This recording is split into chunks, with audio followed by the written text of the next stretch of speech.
গল্পের নাম আমৃত্যু ভালোবাসি তোকে। লেখনীতে সালমা চৌধুরী। গল্পের অন্তিম পর্ব। আকাশ জুড়ে রগরগে তারার মেলা, প্রকৃতি ছেয়ে আছে অদ্ভুত শীতলতায়। সমুদ্রের উর্মিল ঢেউ শরীরের সাথে সাথে মনকেও প্রাণবন্ত করে তুলছে। মেঘ আবিরের হাতে হাত রেখে সমুদ্রের পাড়ে হাঁটছে, চোখে মুখে উজ্জ্বলতা, অদ্ভুত এক ভালোলাগায় মন অশান্ত হয়ে উঠেছে। সমুদ্রের পানি আপন বেগে এসে দুজনের পা ভিজিয়ে দিচ্ছে। মেঘ সীমাহীন সমুদ্রের পানে কিছুক্ষণ তাকিয়ে থেকে আচমকা আবিরের অভিমুখে তাকায়। আবির মেঘের মুখোমুখি দাঁড়িয়ে উদ্দীপ্ত কণ্ঠে বলল, আমি যেদিন প্রথমবারের মতো কক্সবাজার এসেছিলাম, সেদিনই মনে মনে প্রতিজ্ঞা করেছিলাম এরপর আসলে তোমাকে নিয়েই আসব। তানভীর অবশ্য আগেও কয়েকবার বলেছিল তোমাদের সবাইকে নিয়ে আসার জন্য, কিন্তু আমি রাজি হয়নি। কেন? বাড়িতে আবেগ নিয়ন্ত্রণ করে চলেছি বলে এই না যে আমি অনুভূতিহীন ছিলাম। বউয়ের সাথে বোনের মতো আচরণ করা কতটা শাস্তিস্বরূপ, এটা তুমি কি বুঝবে? তখন তোমাদের নিয়ে আসলে নিজেকে কোনোভাবেই নিয়ন্ত্রণ করতে পারতাম না। মেঘ আবিরের দিকে তাকিয়ে মুচকি হাসল। ঘণ্টাখানেক ঘুরে ডিনার করে দুজন একটু রাত করেই রিসোর্টে ফিরেছে। আবির মেঘের ফোন থেকে বন্যার নাম্বার বের করতে যাবে, আকস্মাৎ আবিরের নাম্বারটা চোখে পড়ল। আবির মৃদু হেসে আমার আবিরের পেছনে থেকে ভাই শব্দটা ডিলিট করে দিয়েছে। বন্যার নাম্বার বের করে একটা মেসেজ লিখে পাঠিয়ে দিয়েছে। মেঘ বিকেল থেকে বন্যার বোনকে কম করে হলেও 50 বার কল দিয়েছে, হৃদকে বলামাত্রই কক্সবাজার আসতে রাজি হয়ে গেছে। বন্যার বোন শুরুতে রাজি না হলেও মেঘের তুমুল জোরাজুরিতে এক পর্যায়ে বাধ্য হয়ে বন্যাকে পাঠাতে রাজি হয়েছে।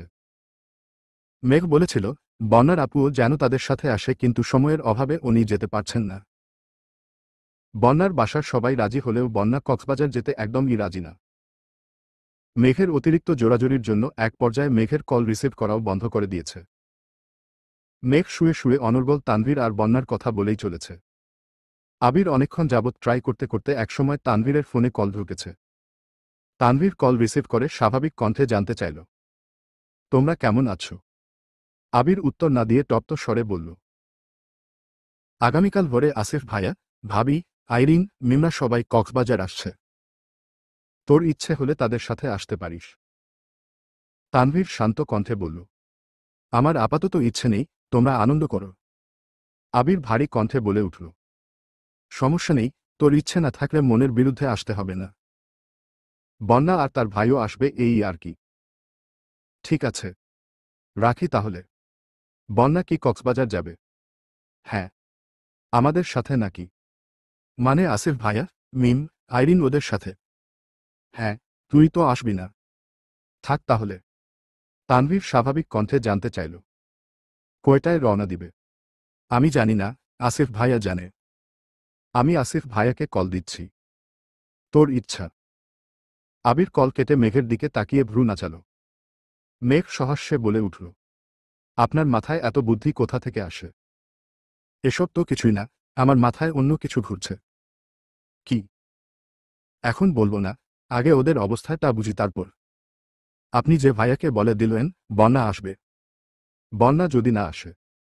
তোমার বান্ধবীকে এমন এক মেসেজ পাঠিয়েছি, তার ইচ্ছে না থাকলেও আসতে বাধ্য।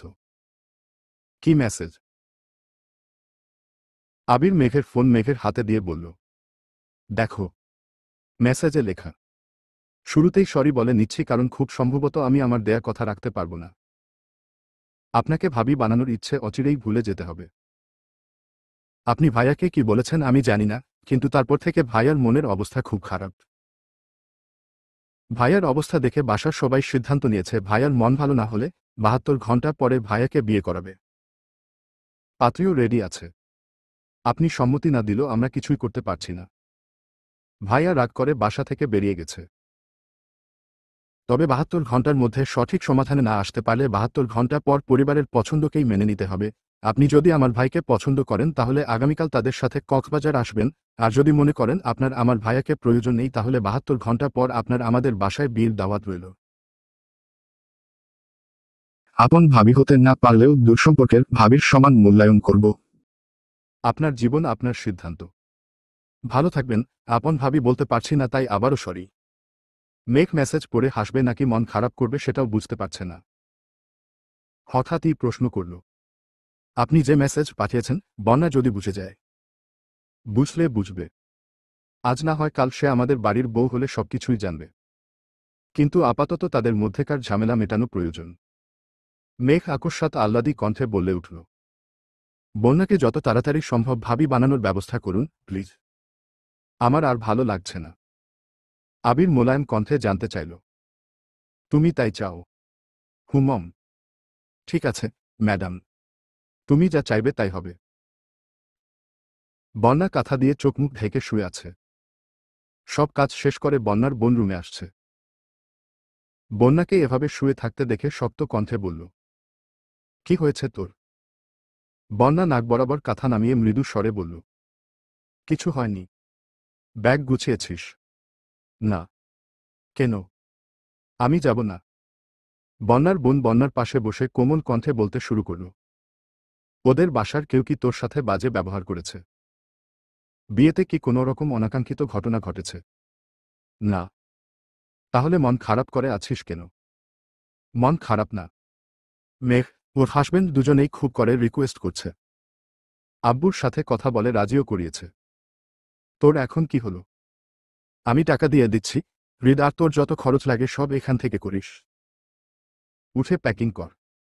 বন্যার শীতল চোখে বোনের দিকে কিছুক্ষণ তাকিয়ে রইল। বন্যার বোন ঠান্ডা কণ্ঠে হুঙ্কার দিল, কি বললাম তোকে? বন্যা উঠে বসেছে। বন্যার বোন শান্ত কণ্ঠে বলে উঠল, তুই মন খারাপ করে থাকলে আমার ভালো লাগে না, কোনো বুঝিস না তুই। 3 দিনের মধ্যে ঘুরে ফিরে মন ভালো করে বাসায় আসবি। আগামী শুক্রবার আমার বিয়ে, জানিস তো। এই অবস্থাতে তোকে ঘুরতে যেতে দিচ্ছি শুধুমাত্র তোর মন ভালো করার জন্য। তাই কোনোভাবেই মন খারাপ করে থাকা যাবে না, ওকে?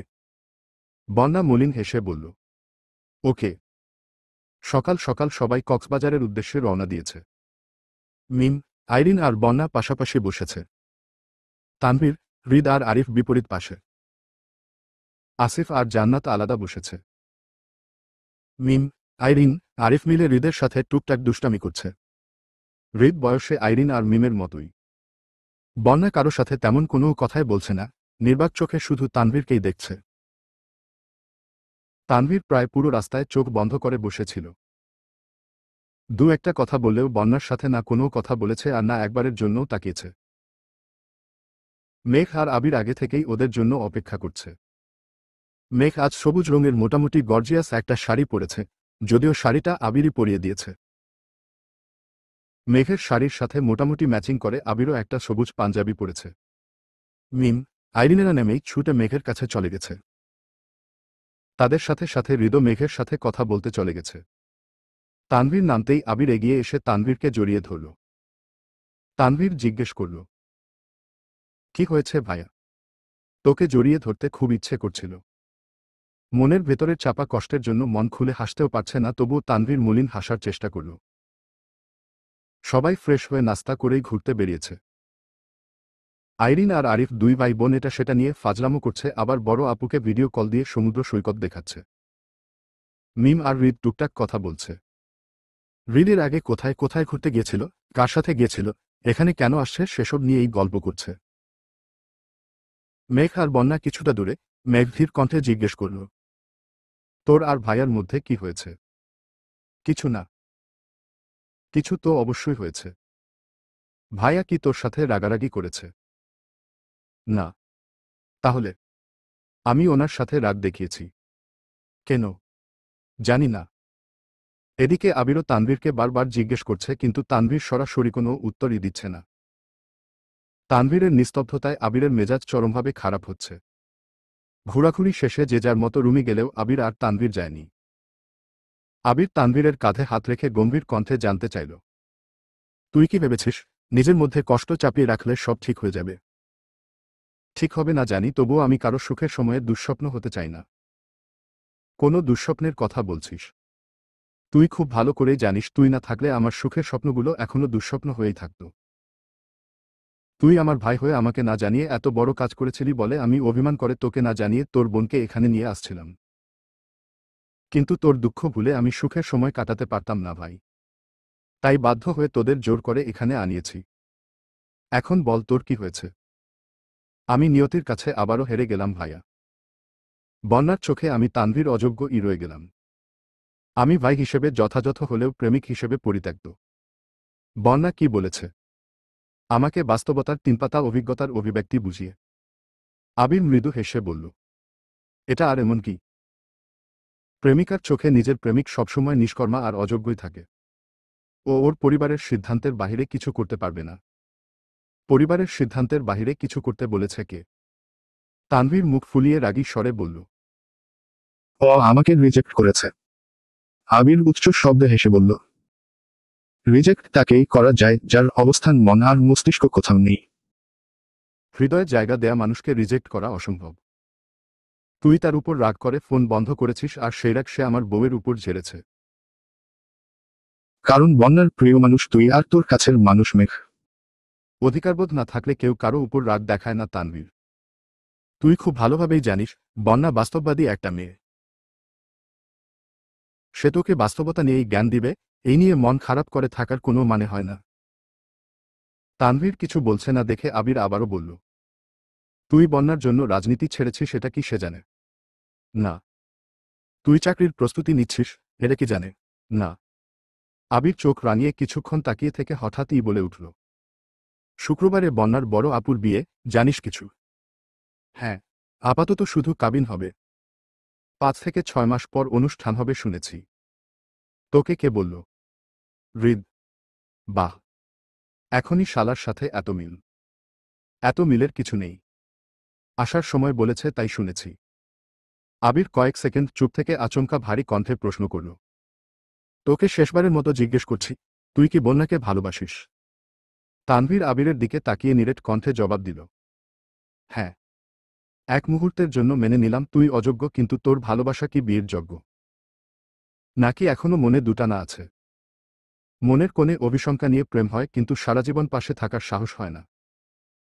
তোকে নির্ভীক ভঙ্গিতে বলতে হবে, যে কোনো মূল্যেই হোক বন্যাকে তোর চাই। প্রেমিকা কোনো কারণে রাগ দেখালে প্রেমিকার উপর রাগ করে ফোন বন্ধ করাটা বোকামি, বরং প্রেমিকার রাগের কারণ উদ্ঘাটন করাটা একজন আদর্শ প্রেমিকের কর্তব্য। বন্যা তোকে ভালোবাসে, তাই ওর রাগ অভিমান প্রকাশের একমাত্র জায়গা তুই। হয়তো মেঘের মতো ও সরাসরি কিছু বলতে পারে না, কিন্তু তোর উচিত তার কথার সঠিক মানে বোঝা। ভাই, ভালোবাসার মূল্য ভালোবেসে দিতে হয়। তানভীর টোক গিলে অক্লিষ্ট কণ্ঠে শুধালো। এখন আমার কি করা উচিত? আবির মেকি স্বরে বলল, সামনে সমুদ্র আছে, যা এক বালতি পানি খেয়ে আয়। ফাজলামো করো না, প্লিজ। সকালে বন্যার সাথে আমি কথা বলবো। তারপর তোর যা ইচ্ছে করিস। যা ইচ্ছে। আবির আর চোখে তাকিয়ে গুরুভার কণ্ঠে বলল, রিল্যাক্স। তানভীর নিঃশব্দে হাসল, সাথে আবিরও হাসল। দুই ভাইয়ের কথাবার্তা শেষ করে রিসোর্টে ফিরতে অনেকটাই দেরি হয়ে গেছে। মেঘ বেঘরে ঘুমাচ্ছে, আবির রুমে ঢুকে ফ্রেশ হয়ে বিছানায় শুয়েছে। ঘুমন্ত মেঘের শান্ত আদলখানা আজ একটু বেশি সুন্দর লাগছে। আবির আবেশিত নয়নে মেঘকে দেখছে, এই দেখার কোনো অন্ত নেই।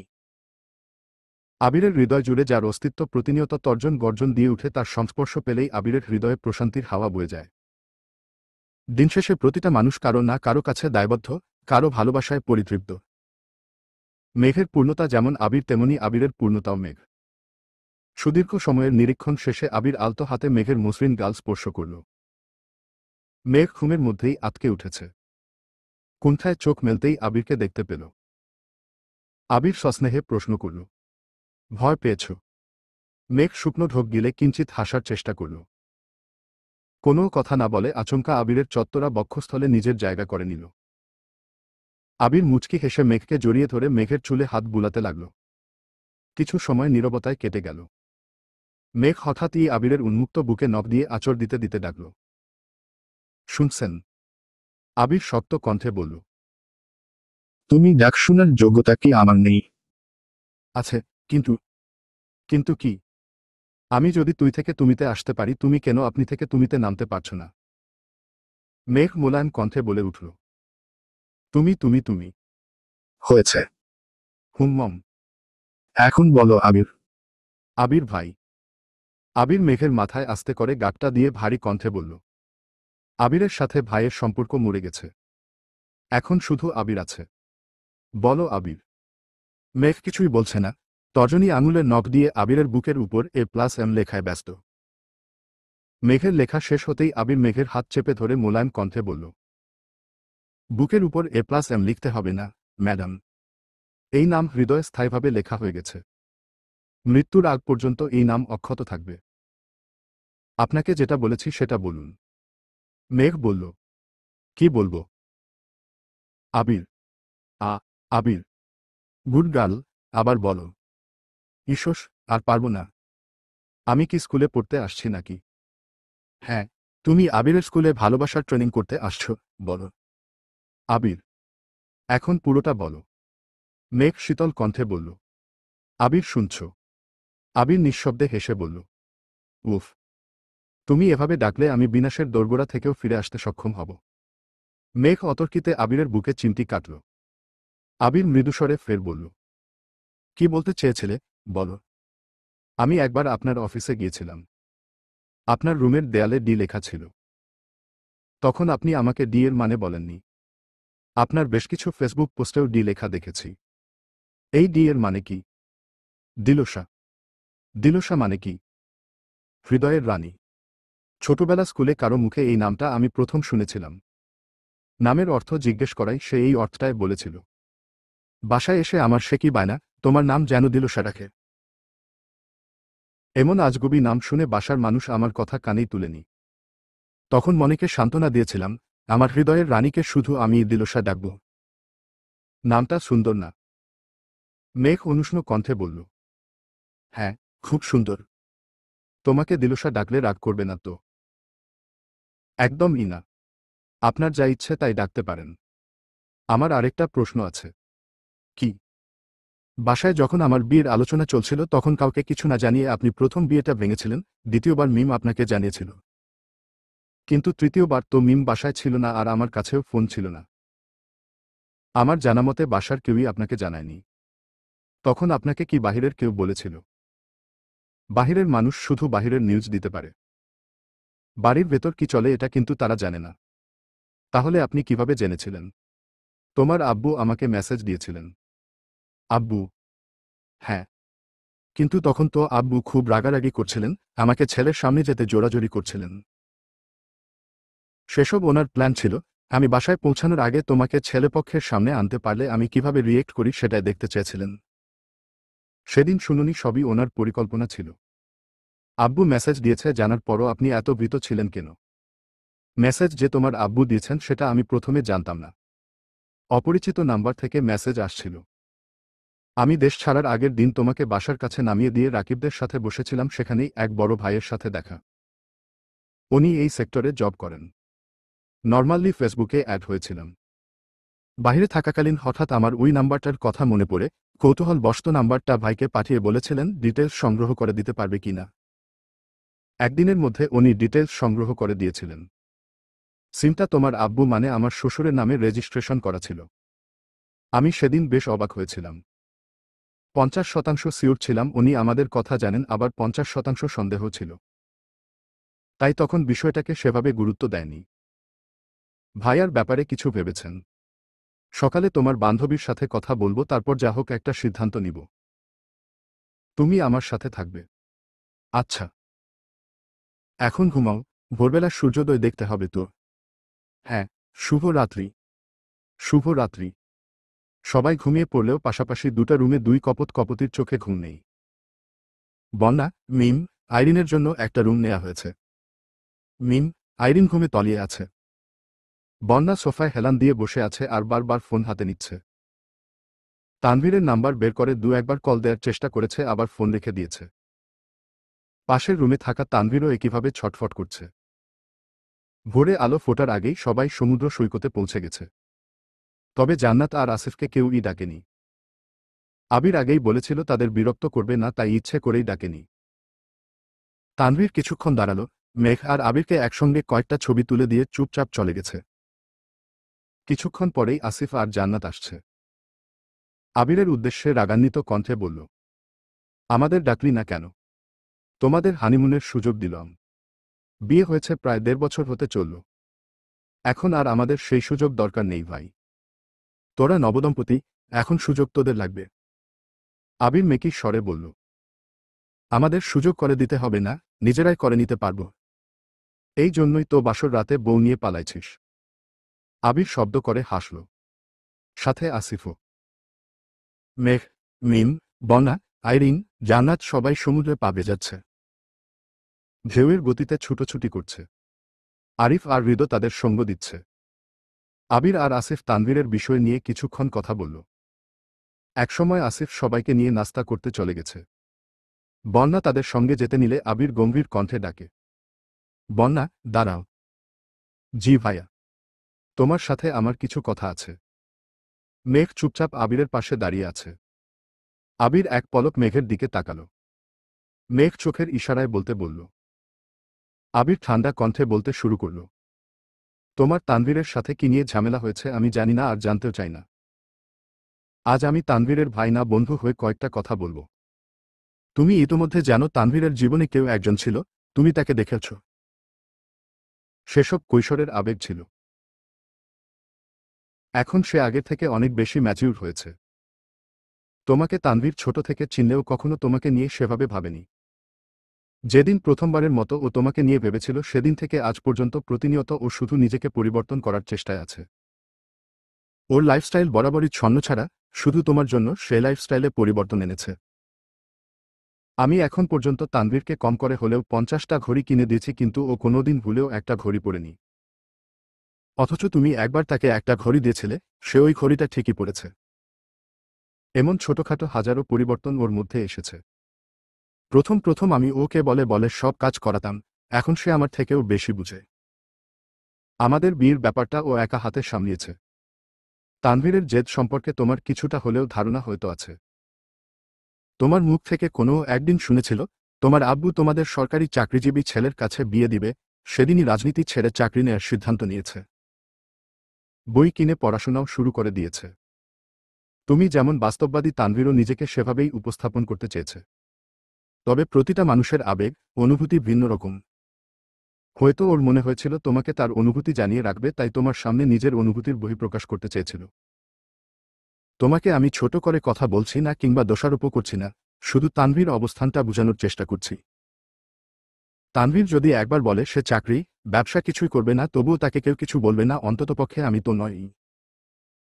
ও চাইলে আমি ওকে সারা জীবন বসিয়ে খাওয়াতে পারব। আমার টাকায় নয়, বরং ওর নিজের টাকায় বসে খেতে পারবে। আমাদের পারিবারিক ব্যবসা, তানভীরের ব্যাংক ব্যালেন্স বাদ দিলাম। সবাই জানে আমার ছোটখাটো বিজনেসের 70% শেয়ার আমার নামে। কিন্তু তারা কেউ এটা জানে না এই 70% শেয়ারের মধ্যে 20% শেয়ার তানভীরের, 20% মেঘের, 20% আমার, আর বাকি 10% মিম আর আদির। এই কথা তানভীর পর্যন্ত জানে না।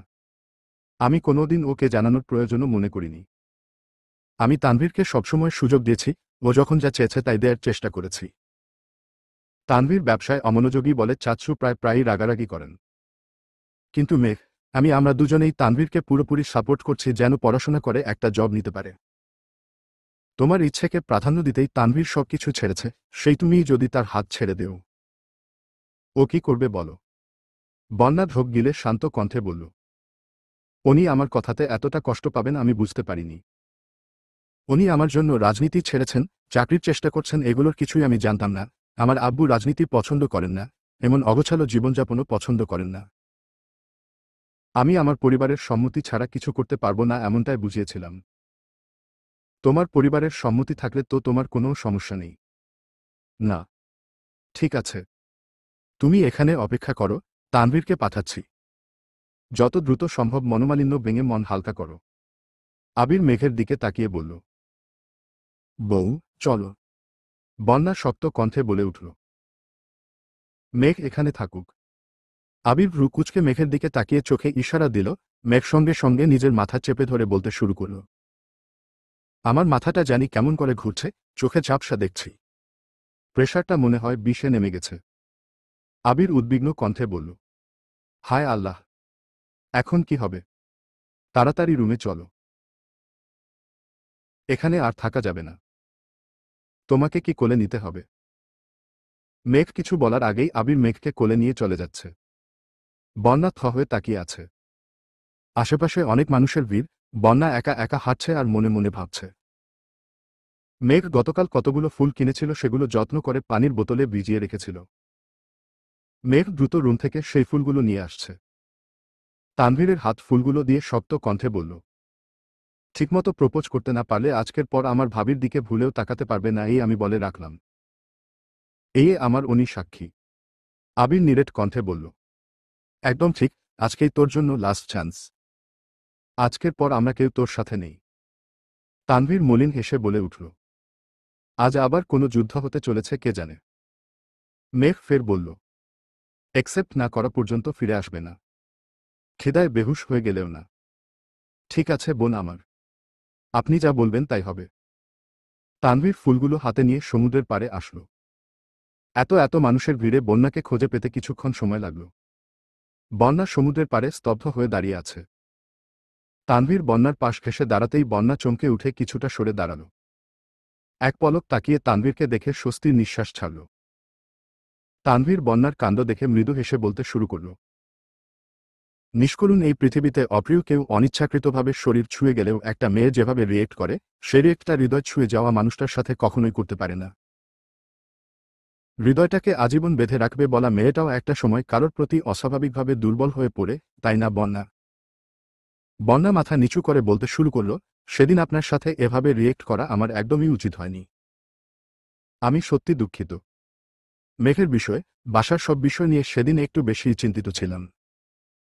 বারবার বলেছিলাম আমি কথা বলতে চাইছি না, তবুও আপনি জোর করছিলেন, তাই না চাইতেও রাগ দেখিয়ে ফেলেছিলাম।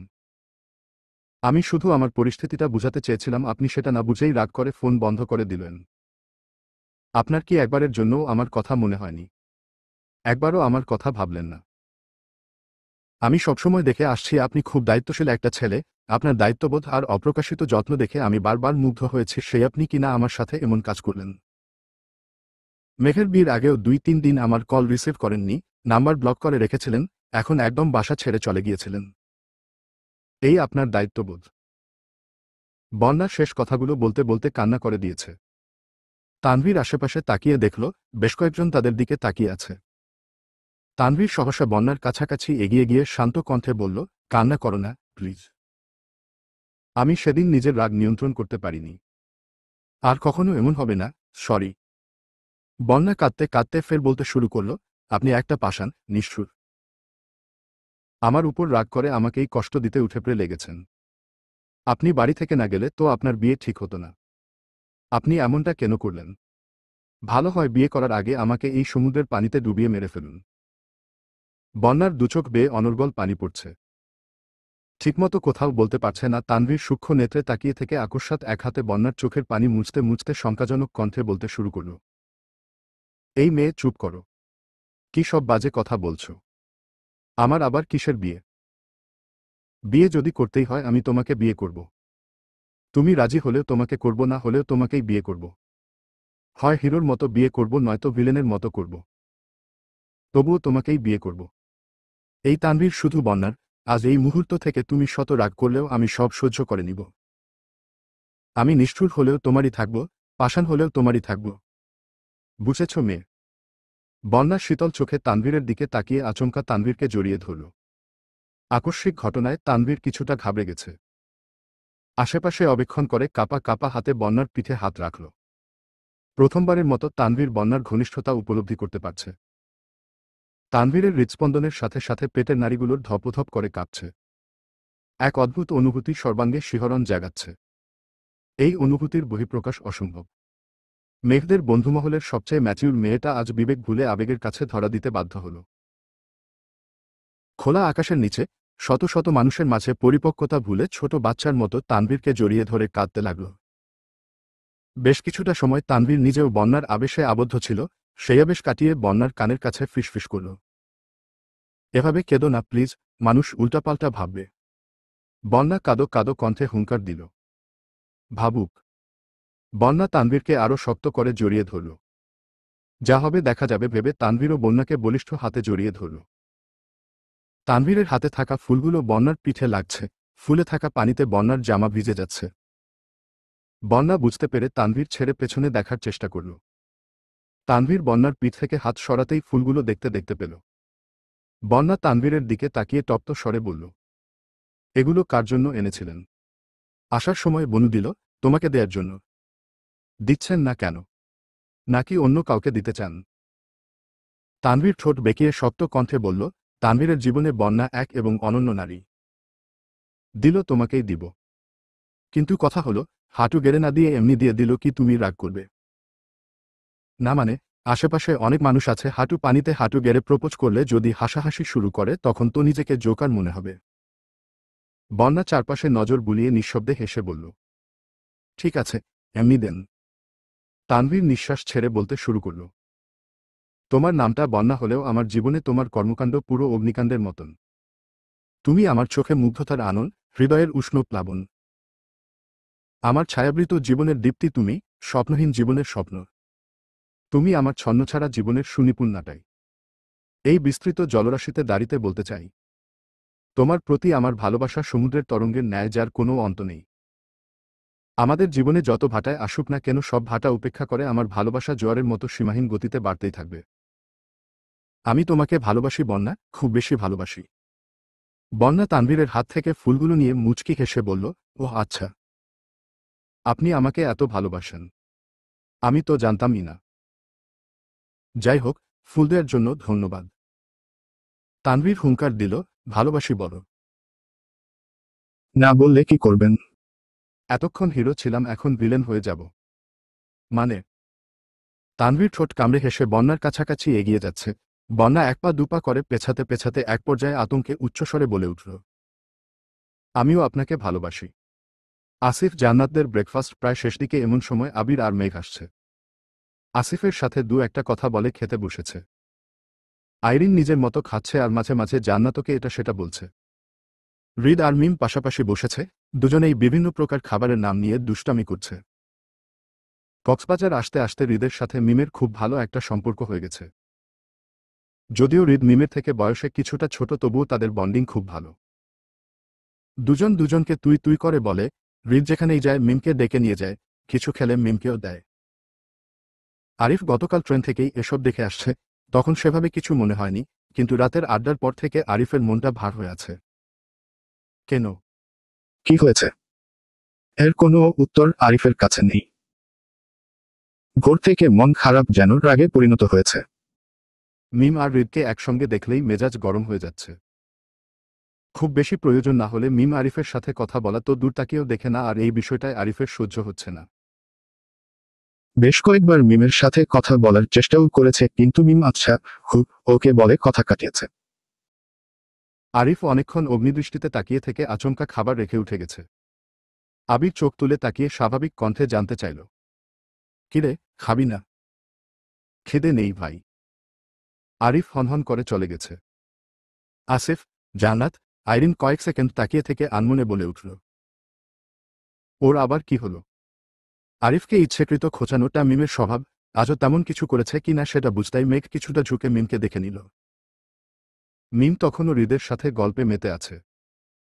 মেঘ স্বস্তির নিঃশ্বাস ছেড়ে খাওয়ায় মনোযোগ দিল। আবিরও বেশ মনোযোগ দিয়ে খাচ্ছে, এক একটা আইটেম চেক করছে, ভালো লাগলেই মেঘকে দিচ্ছে আর ভালো না লাগলেই আগেই দূরে সরিয়ে দিচ্ছে। আজ সবাই সেন্ট মার্টিন যাবে, তাই খাওয়া দাওয়া শেষ করেই যে যার মতো রেডি হতে চলে গেছে। মেঘ লাগেজ খুলে একটা একটা করে শাড়ি আর ড্রেস বের করে আবিরকে দেখাচ্ছে। বন্যা আর তানভীর কিছুটা দেরি করেই রিসোর্টে ফিরেছে। নাস্তা শেষ করে বন্যা যেই রুমে ঢুকবে অমনি হৃদের মুখোমুখি হল। হৃদ কপাল কুঁচকে জানতে চাইল, কোথায় গিয়েছিলে? কাছেই। আমাকে না নিয়ে তুমি কার সাথে গিয়েছিলে? বন্যা উত্তর দেওয়ার আগেই তানভীর এসে গম্ভীর কণ্ঠে বলল, বন্যা, রুমে যাও। আমার শালার সাথে বোঝাপড়া আমি করে নিচ্ছি। কে কার শালা? তোমার বোন আমার বউ হলে তুমি আমার কি হবে? শালা কিন্তু আমার বোন তো আপনার বউ না। আজ না হলেও ভবিষ্যতে তো হবে। হৃদ চোখ ঘুরিয়ে বন্যার দিকে তাকিয়ে উচ্চ শব্দে ডাকল, আপু। বন্যা মৃদু হেসে রুমে চলে গেছে। হৃদ অসহায়ের মতো তাকিয়ে আছে। তানভীর হৃদকে নিয়ে রুমে গেছে। কিছুক্ষণ কথাবার্তা বলে দুজন একেবারে রেডি হয়ে বেরিয়েছে। রিসোর্ট থেকে বেরিয়ে বাকিদের জন্য অপেক্ষা করছে। মিম বের হতেই হৃদ মিমের দিকে তাকাল। মিম আজ আকাশী রঙের একটা গর্জিয়াস গাউন পরেছে, দেখতে একদম পরীর মতো লাগছে। হৃদ প্রশস্ত আখিতে তাকিয়ে বলে উঠল, বেআইন, তোকে তো পুরায় নায়িকা লাগছে। মিম এক গাল হেসে বলল, ধন্যবাদ। আমি যে তোর বেআইন হয় এটা তুই কিভাবে জানলি? ছোট আপু তোর ভাইকে পছন্দ করে আর তোর ভাইও। হ্যাঁ, জানি। আমি আর মেঘ আপুই তো ভাবিকে প্রপোজ করেছিলাম। হৃদ শক্ত গলায় প্রশ্ন করল। তার মানে তুই আগে থেকে সব জানতি? হ্যাঁ, আমি কেন, এখানে সবাই জানে। বন্যা ভাবি আর তোকে তো এই কারণেই আনা হয়েছে। কি? জি। হৃদ আকস্মাৎ মিমের মাথায় গাঁটটা মেরে রাগী স্বরে বলল, পচা মেয়ে কোথাকার। আরিফ পেছনে থেকে এসে রাগান্বিত কণ্ঠে হুঙ্কার দিল, হৃদ, মিমকে একদম ছুবে না। মিম চমকে উঠে পেছনে ঘুরল, অশ্রু উল্টে মাথায় হাত বুলাতে বুলাতে আরিফের দিকে তাকাল। আরিফের গম্ভীর মুখভঙ্গি দেখে মিম সহসা ভ্রু কুঁচকাল। হৃদও কিছু বুঝতে পারছে না, নিরাধার মুখ করে বলল, সরি। টেকনাফ থেকে মোটামুটি বড় একটা ট্রলার করে সেন্ট মার্টিনের উদ্দেশ্যে রওনা দিল। মেঘ, বন্যা, জান্নাত তিনজনই আজ শাড়ি পরেছে, আবিরাও পাঞ্জাবি পরেছে। আইরিন তাদের পার্সোনাল ফটোগ্রাফার, বিভিন্ন স্টাইলে ছবি তুলে দিচ্ছে। মিম মেঘের ফোন দিয়ে কয়েকটা ছবি তুলে ভয়ে ফোন ব্যাগে রেখে চুপচাপ বসে পড়েছে। হৃদ আর আরিফ কাছাকাছি বসে। প্রথমে আনন্দে লাফিয়ে ট্রলারে উঠলেও মিম এখন ভেতরে ভেতরে খুব ভয় পাচ্ছে। আবিরা ছবি তোলাতে মনোযোগী, তাই মিম ওদের বিরক্ত করতে চাচ্ছে না। ঢেউয়ের নিমিত্তে চলন্ত ট্রলার কম্পিত হলেই মিম বারবার কেঁপে উঠছে। আরিফ আর হৃদ আশেপাশে তাকিয়ে প্রকৃতি উপভোগ করছে। মিম ওদের কাছাকাছি এসে ভারী কণ্ঠে বলল, ওই হৃদ, সর। আমি এখানে বসব। হৃদের সঙ্গে সঙ্গে আরিফও তাকিয়েছে। হৃদ সরতে যাবে, আরিফ তার আগেই বলে উঠল, এদিকে এসে বস। মিম হৃদের দিকেই তাকিয়ে আছে, ঢেউয়ের ধাক্কায় ট্রলার কাঁপতেই মিম পড়ে যেতে নিল। আরিফ সঙ্গে সঙ্গে মিমের হাত ধরে নিজের পাশে বসাল। ভয়ে মিমের হাত পা সহ পুরো শরীর থরথর করে কাঁপছে। আরিফ মিমের হাতটা ছেড়ে দিতে নিয়েও ছাড়ল না। মিমের কম্পিত হাতটা আর একটু শক্ত করে ধরে মোলায়েম কণ্ঠে শুধাল, ভয় লাগছে? হ্যাঁ। কিছু হবে না, ভয় পেও না। খানিক বাদে ট্রলার আবারও কেঁপে উঠল। মিম সহসা অপর হাতে শার্টের উপর দিয়েই আরিফের হাত খামচে ধরেছে। আরিফ শীতল চোখে মিমের উদগ্র আননে চেয়ে আছে। সর্বক্ষণ ছটফট করা মেয়েটার ভীতিকর চেহারা দেখে আরিফ মৃদু হাসল। আস্তে করে বলল, তোমার না খুব সাহস। এই কি তবে সাহসের নমুনা? মিম আচোখে তাকাল। আরিফের ঠোঁটে হাসি দেখে মিমের খুব রাগ হল। আরিফের হাত ছেড়ে সহসা উঠে যেতে চাইল, কিন্তু আরিফের হাতে বন্দি হাতটাকে ছাড়াতে ব্যর্থ হল। মিম গম্ভীর কণ্ঠে বলল, আমার হাত ছাড়ো। এই হাত ছাড়া যাবে না। কেন? তোমার কিছু হয়ে গেলে আমার কি হবে? মিম ভ্রু কুঁচকে প্রশ্ন করল। মানে? আরিফ গলা খাকারি দিয়ে আস্তে করে বলল, তুমি আমার ঝগড়া করার একান্ত সঙ্গী, তোমার জন্য আমার মন সর্বদা বন্দী। মিম কপাল কুঁচকে বিড়বিড় করল, তোমার কি মাথায় সমস্যা? কি আবল তাবল বলছ? আরিফ মুচকি হেসে জবাব দিল, তুমি বললে পাগল হয়ে ঘুরব সাজেক ভ্যালিতে, তুমি বললে নীল দিগন্তে উড়ব সাদা রঙের ঘুড়িতে। মিম বেকুবের মতো কিছুক্ষণ তাকিয়ে থেকে আকস্মাৎ বলে উঠল, তুমি ভাই যা খুশি করো, আগে আমার হাতটা ছাড়ো। হাত ছাড়িয়ে যাবে কোথায়? চলো না স্বপ্নপুরীতে গা ভাসায়। মিম তীক্ষ্ণ দৃষ্টিতে তাকিয়ে আর্তনাদ করল, আমার হাতটা ছাড়ো। হাত ছাড়লে পড়ে যাওয়ার সম্ভাবনা আছে, বাবু। আমি বাবু না ওকে। হাত ছাড়ো, আমি হৃদের পাশে বসব। আরিফের হাসি মুখে সহসা আধার নেমেছে। কণ্ঠে রাগ ঢেলে দাঁতে দাঁত চেপে বলল, তুমি ওর পাশে বসবে না, বসলে শুধু আমার পাশেই বসবে। কেন? ও আমার বেয়াই, বন্ধু। ওর পাশে কেন বসব না? আমি বারণ করছি তাই। তুমি আমাকে বারণ করার কে? আমি তোমার ভাই। তানভীর ভাইয়াও তো আমার ভাই। ভাইয়া তো কখনো কোনো কারণে আমাকে বারণ করে না।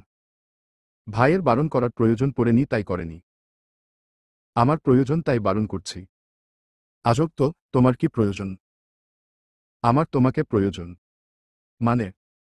আরিফ মিমের মাথায় আস্তে করে গাঁটটা দিয়ে চাপা স্বরে বলল, ব্যাঙের মাথার মতো বুদ্ধি নিয়ে এত ঝগড়া করো কিভাবে? আমি ঝগড়া করি না, কখনোই না। তুমি তো অবশ্য একটা বাবু, এখনো। এখনো কি? কিছু না। আবির মেঘ কম করে হলেও শখানেক ছবি তুলে ফেলেছে। আসিফ আর জান্নাতও বেশ কিছু ছবি তুলেছে। তবে বন্যা লজ্জায় তানভীরের দিকে ঠিকমতো তাকাতেই পারে না। যে কয়টা ছবি তুলেছে সবগুলোতেই বন্যা অন্যমনস্কভাবে এদিক সেদিকে তাকিয়ে আছে। তানভীর বন্যার দিকে তীক্ষ্ণ দৃষ্টিতে তাকিয়ে বিড়বিড় করল, এখন লজ্জায় আমার দিকে তাকাতেই পারছ না।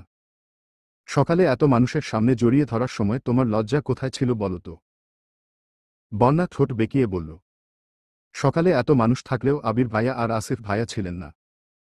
হায় রে, তুমি ওদের দেখে লজ্জা পাচ্ছ অথচ বড় ভাই হয়েও ওদের মধ্যে মিনিমাম লজ্জাবোধ নেই। দেখেছ কত সুন্দর করে ছবি তুলছে।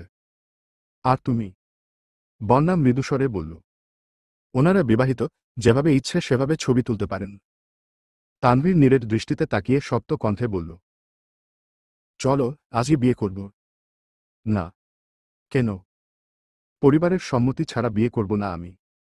ঈশ্বর, বিয়ে করব না বললেই হলো। ভালোই ভালোই রাজি না হলে কিডন্যাপ করে এনে বিয়ে করব। বন্যা মুচকি হেসে বলল, আপনার এত সাহস!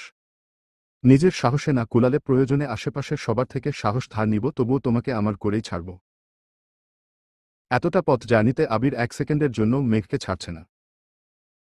জান্নাত অনেকক্ষণ যাবৎ বিষয়টা লক্ষ্য করছে, তবে কিছুই বলছে না। ছবি তোলা শেষে জান্নাত অনুষ্ণ কণ্ঠে বলে উঠল, ভাইয়া, তুমি মেঘকে নিয়ে এত ভয় পাও কেন? আবির মেঘের দিকে এক পলক তাকিয়ে ঠান্ডা কণ্ঠে বলল, আজকের আকাশটা দেখেছ? চারদিকে শুধু সাদা মেঘের উরূপ। সেই মেঘেদের ভিড়ে আমার মেঘ হারিয়ে গেলে আন্তর্ধানের বিজ্ঞপ্তি কোথায় দিব বলো? আসিফ মেকির স্বরে বলল, তুই বরং মেঘকে সিন্ধুকে তালা দিয়ে রেখে দে, মাঝে মাঝে বের করে দেখবি আবার সযত্নে রেখে দিবি। আবির উচ্চ শব্দে হেসে বলল, বুদ্ধিটা কিন্তু খারাপ না।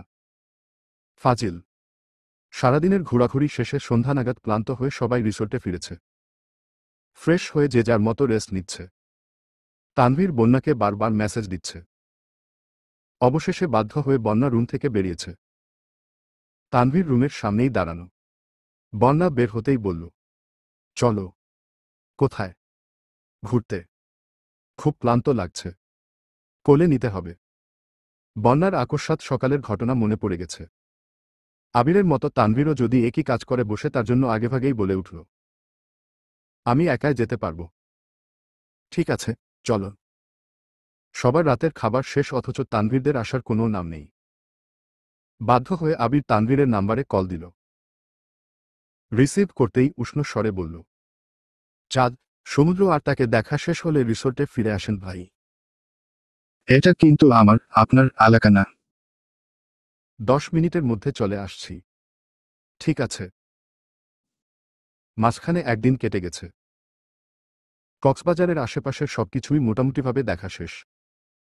বন্যা আর তানভীরের সম্পর্ক অনেকটাই স্বাভাবিক হয়েছে, তবে আবির কাবাব মে হাড্ডির মতো তানভীরের পেছনে লেগে আছে। বন্যা আর তানভীর আলাদাভাবে কোথাও গেলে 30 মিনিটের উপরে হলেই ওয়ার্নিং স্বরূপ কল দেয়া শুরু করে। অথচ আবির মেঘকে নিয়ে ঘুরতে যাওয়ার আগেই ফোনটা বন্ধ করে ফেলে। সকালের ব্রেকফাস্ট শেষ করা মাত্রই বাসা থেকে কল আসছে, আজ মাইশা আপুর ডেলিভারি। আবির সবার উদ্দেশ্যে বলল, আমাদের যেতে হবে, তোমরা চাইলে আরও 2-1 দিন থাকতে পারো। আসিফ শান্ত গলায় বলল, তার কোনো প্রয়োজন নেই, ঘুরতে আসছি ঘুরলাম। এখন আমাদের একসঙ্গে ফেরা উচিত। ঠিক আছে। হুট করে ডিসিশন হওয়ায় ট্রেনের টিকিট ম্যানেজ করা সম্ভব হয়নি, তাই বাসেই রওনা দিয়েছে। বন্যা আর হৃদ একসঙ্গে বসেছে, তানভীর আর আরিফ বন্যাদের পাশাপাশি বসেছে। তাদের সামনে মিম, আইরিন, আসিফ আর জান্নাত বসেছে। আবির আর মেঘ পেছনের দিকে বসেছে। মেঘ আবিরের মুখের পানে তাকিয়ে থেকে শীতল কণ্ঠে বলল, আমার বান্দরবন যাওয়ার খুব ইচ্ছে ছিল। কিছুদিন পর আবার আসব। তখন সাজেক, বান্দরবন সব ঘুরব। আবার। তো কি করব? তুমি যদি মাইশা আপুর বাবু কোলে নেয়ার জন্য বায়না না করতে তাহলে আজ আমাদের এভাবে যেতে হতো না। চট্টগ্রামের সব জেলা ঘুরে তারপর বাসায় ফিরতাম। আমি কি জানতাম নাকি? আবির হঠাৎ মেঘের দিকে কেমন করে চাইল। মিনিট খানেক এক দৃষ্টিতে তাকিয়ে রইল। মেঘ ভ্রু কুঁচকে প্রশ্ন করল, এভাবে তাকিয়ে আছেন কেন? আবির ঠোঁট কামড়ে হেসে আচমকা বলে উঠল, তোমার যে ছোট বাবু এত পছন্দ এটা তো আগে জানতাম না। জানলে কি করতেন?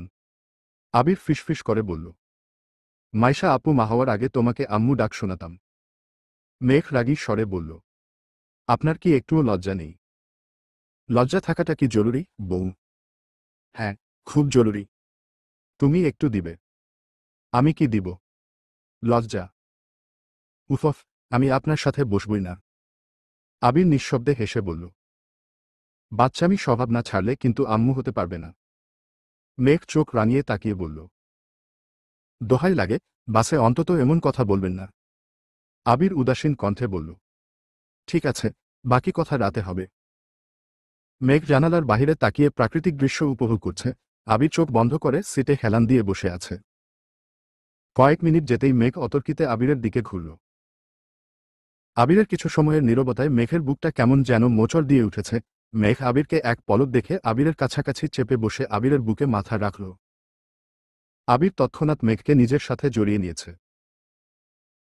আবিরের দুষ্টামিতে অতিষ্ঠ হলেও মেঘ আবিরের নীরবতা একদমই সহ্য করতে পারে না।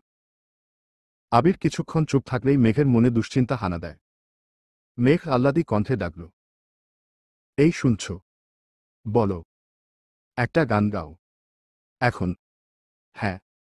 কি গান? তোমার ইচ্ছে। আবির আস্তে করে গলা ঝেড়ে গুনগুন করে গাইতে শুরু করল। তুমি সাগর নীলিমা নও। তুমি মেঘের বর্ষা নও। তুমি শুধু আবিরের ময়না। ময়না। তুমি আবিরের ময়না। এদিকে বন্যা আর হৃদ দুজনেই ঘুমাচ্ছে। তানভীর ঘাড় কাত করে মুগ্ধ চোখে বন্যাকে দেখছে। অনেকক্ষণ পর বাসের ঝাঁকিতে বন্যার ঘুম কিছুটা কেটেছে। অর্ধ ঘুমে থেকে তানভীরের বিমোহিত চাহনি দেখে লজ্জায় চোখ সরিয়ে নিয়েছে। তানভীর তখনও এক দৃষ্টিতে চেয়ে আছে। পরিস্থিতির জন্য মুখ ফুটে কিছু বলতে পারছে না।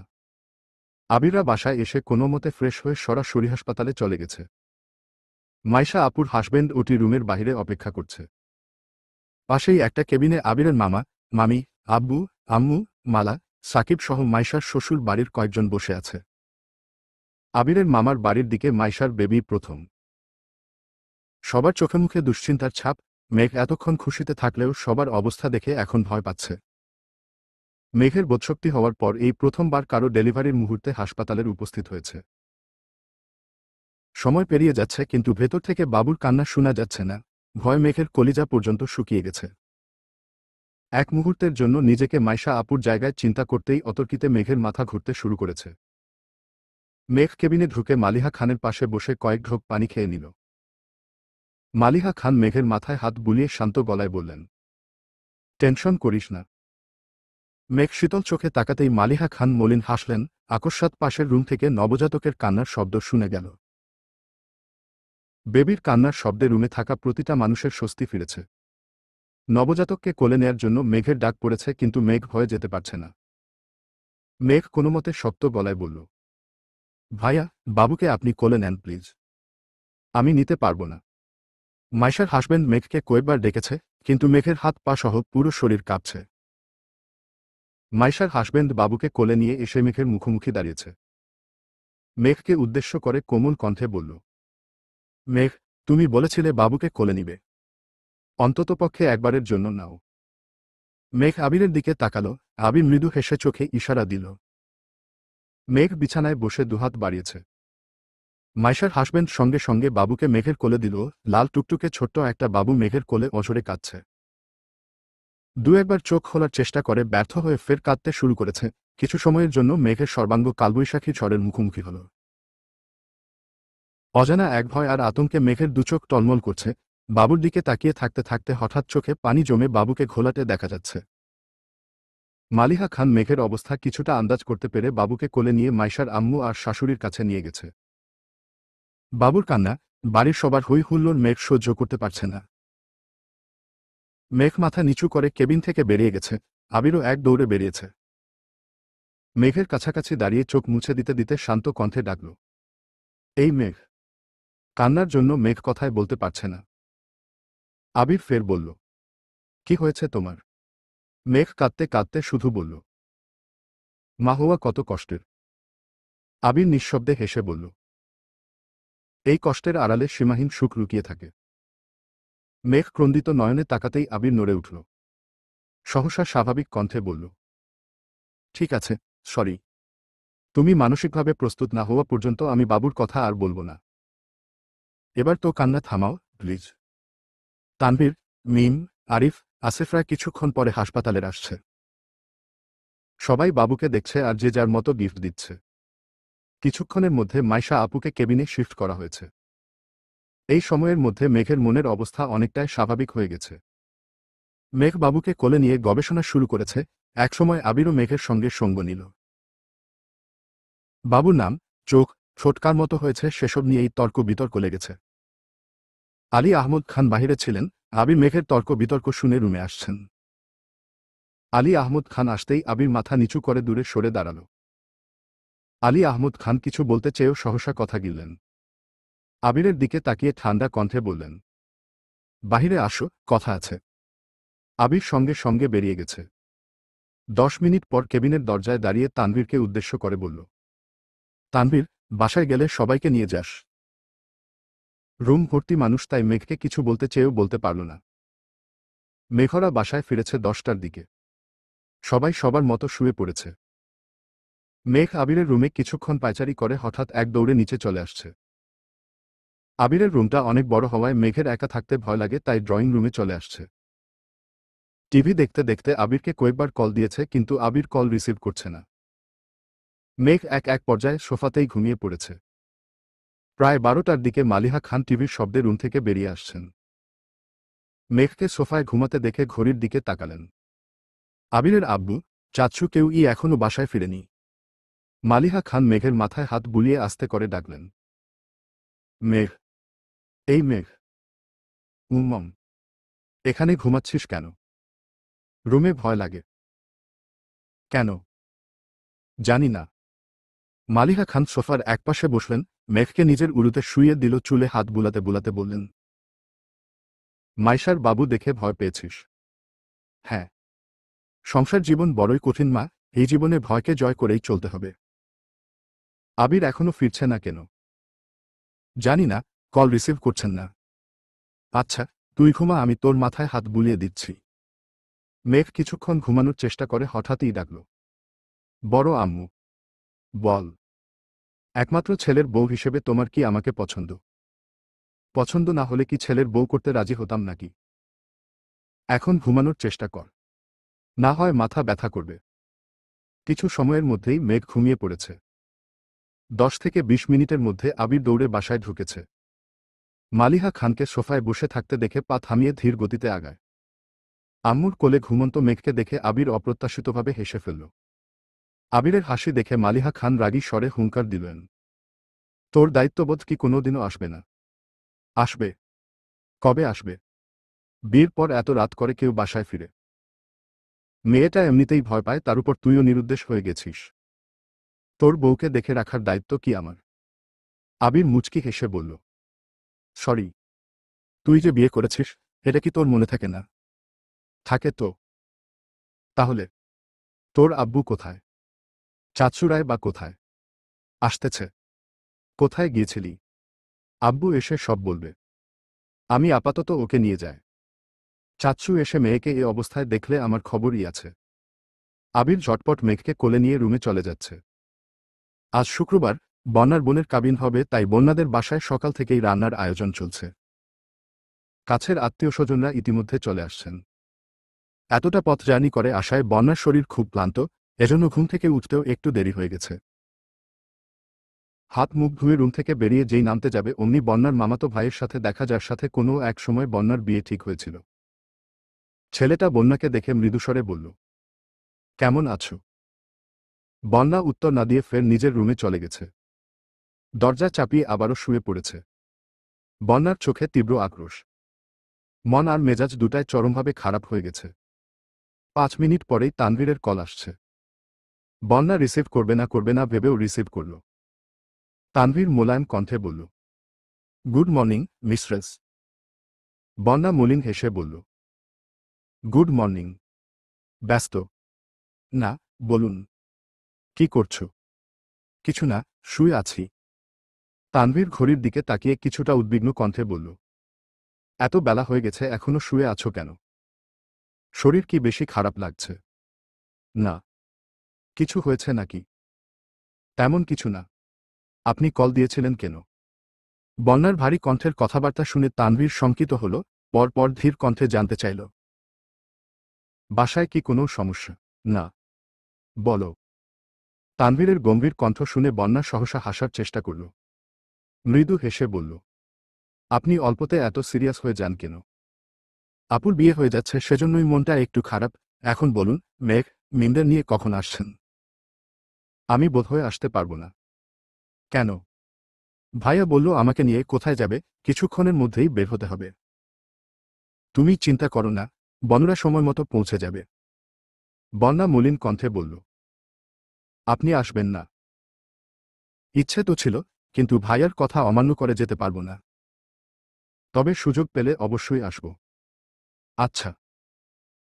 তানভীর কল কেটে দিয়েছে। বন্যা ফোন থেকে গতকালের তোলা একটা ছবি বের করে শীতল চোখে তাকিয়ে তানভীরকে দেখছে। কিছুক্ষণ পর বন্যার বোন রুমে আসছে। আপুকে দেখে বন্যা আতঙ্কিত হয়ে ফোন রেখে দিয়েছে। বন্যার বোন বন্যার মাথার কাছে বসে আস্তে করে বললেন, কি হয়েছে তোর? কিছু না। মন খারাপ। বন্যা নীরবে ঢোক গিলছে। বন্যার বোন মাথায় হাত বুলিয়ে শান্ত কণ্ঠে বলল, মামারা তোর বিয়ের আলোচনা তুলেছে। তাদের ছেলের অতীত ভুলে আমরা যেন আবার চিন্তা করি। বন্যা কপাল কুঁচকে তাকিয়ে আছে, বুকে অজানা ভয় হানা দিচ্ছে। চোখের কোণে পানি জমতে শুরু করেছে। বন্যার বোন কিছুক্ষণ তাকিয়ে থেকে কোমল কণ্ঠে ডাকল, বন্যা। হু। তুই কি তানভীরকে পছন্দ করিস? বোনের মুখে এমন প্রশ্ন শুনে বন্যা কিছুটা ঘাবড়ে গেছে। কয়েক মুহূর্ত প্রশস্ত আখিতে তাকিয়ে রইল। বোনের এমন প্রশ্নের তোপে নিজেকে সামলাতে না পেরে হঠাৎ বোনকে জড়িয়ে ধরে কান্না শুরু করল। বন্যার বোন মাথায় হাত বুলিয়ে দিতে দিতে উদ্বিগ্ন কণ্ঠে বলল, হ্যাঁ কি না বল। বন্যা তখনও অঝরে কেঁদেই যাচ্ছে। বন্যা কাঁদতে কাঁদতে বলল, আমি না চাইতেও ওনাকে ভালোবেসে ফেলেছি আপু। আমি ওনাকে ছাড়া অন্য কাউকে বিয়ে করতে পারব না। বন্যার বোন দীর্ঘ নিঃশ্বাস ছেড়ে আস্তে করে বলল, আমি জানতাম, অবশ্য সেদিনের আচরণ দেখেই আমার সন্দেহ হয়েছিল। বন্যা ঘন ঘন নিঃশ্বাস ফেলছে। বন্যার বোন আবারও জিজ্ঞেস করল, মেঘ জানে? মেঘ, মিম, আবির ভাইয়ারা সবাই জানে। তাহলে মুখ ফুলিয়ে শুয়ে আছিস কেন? নিচে চল। মামারা। আশ্চর্য। ওনাদের জন্য আমাদের জীবন থেমে থাকবে নাকি? ওনাদের হীরার টুকরা ছেলের জন্য হীরা খুঁজতে থাকুক, আমরা রূপা, রূপা নিয়েই সুখে থাকব। কি বলিস? বন্যা আনম্র হেসে বলল। ঠিক আছে। সকাল 10টার দিকে আরিফ আর আইরিন মেঘদের বাসায় আসছে, যদিও মাহমুদা খান এখনও খান বাড়িতেই আছেন। সবার সঙ্গে টুকটাক কথা বলে আরিফ চুপি চুপি মিমের রুমের সামনে আসছে। দরজায় ঠোকা দিয়ে ধীর কণ্ঠে শুধাল, আমি কি আসতে পারি? মিম চোখে কাজল দিচ্ছিল। কাজল দেয়া থামিয়ে কিছুটা ঝুঁকে আরিফকে দেখে স্বাভাবিক কণ্ঠে বলল, তুমি আসবো কি না বলো? আসো। আরিফ রুমে ঢুকে চারদিকে নজর বুলিয়ে মিমের দিকে তাকাল। মিম নিঃশব্দে ভ্রু নাচাতেই আরিফ মুচকি হাসল। মিম ঠোঁট বেঁকিয়ে শক্ত কণ্ঠে বলল, আমার রুমে কেন আসছ? ঝগড়া করতে? তোমার কি আমাকে এত ঝগড়ুটে মনে হয়? হ্যাঁ, এখন বলো কেন আসছ? তোমাকে দেখতে। মিম দুহাতে নিজের দুগালে হাত রেখে ঘন ঘন পল্লব ঝাপটে বলল, দেখেছ? আরিফ মুচকি হেসে বলল, তোমাকে খুব সুন্দর লাগছে। মিম সঙ্গে সঙ্গে হাত নামিয়ে সন্দেহের দৃষ্টিতে তাকিয়ে বলল, ওই তোমার মনে কি চলে? তোমার হাবভাব আমার একদম ভালো লাগছে না। আমি কিন্তু ভাইয়াকে বিচার দিব। কি বিচার দিবে? বলবো। বলবো যে তুমি আমার সাথে অসভ্যতা করো। ভাইয়া যখন তোমার পা ভেঙে হকি খেলবে তখন বুঝবা। আরিফ জিভ দিয়ে ঠোঁট ভিজিয়ে তপ্ত স্বরে বলল, পা কবে ভাঙবে জানিও, তাহলে প্রস্তুতি নিতে সুবিধা হবে। ফাউল কথা বাদ দিয়ে যাও এখান থেকে, নয়তো সত্যি সত্যি বিচার দিব। আরিফ পকেট থেকে 2 ডজন লাল রঙের কাচের চুড়ি বের করে বিছানার উপর রেখে শান্ত গলায় বলল, খুব শখ করে তোমার জন্য চুড়িগুলো নিয়ে আসছি, তুমি পরলে খুশি হব। আরিফ দরজা পর্যন্ত গিয়ে আবারও থামল, আর চোখে মিমের দিকে তাকিয়ে ফের বলল, তোমাকে আজ অন্যরকম সুন্দর লাগছে। কারো নজর না লাগে যেন। মিম কপাল কুঁচকে তাকিয়ে আছে। আরিফ চলে গেছে। মিম ড্রেসিং টেবিলের আয়নার দিকে তাকাল। লজ্জা আর কুণ্ঠায় মিমের উজ্জ্বল দৃষ্টতা আরও বেশি ঝলমল করে উঠল। আরিফকে নিয়ে কখনো সেভাবে কিছু ভাবেনি মিম, দুজনের সম্পর্কটাও খুব বেশি মধুর নয়।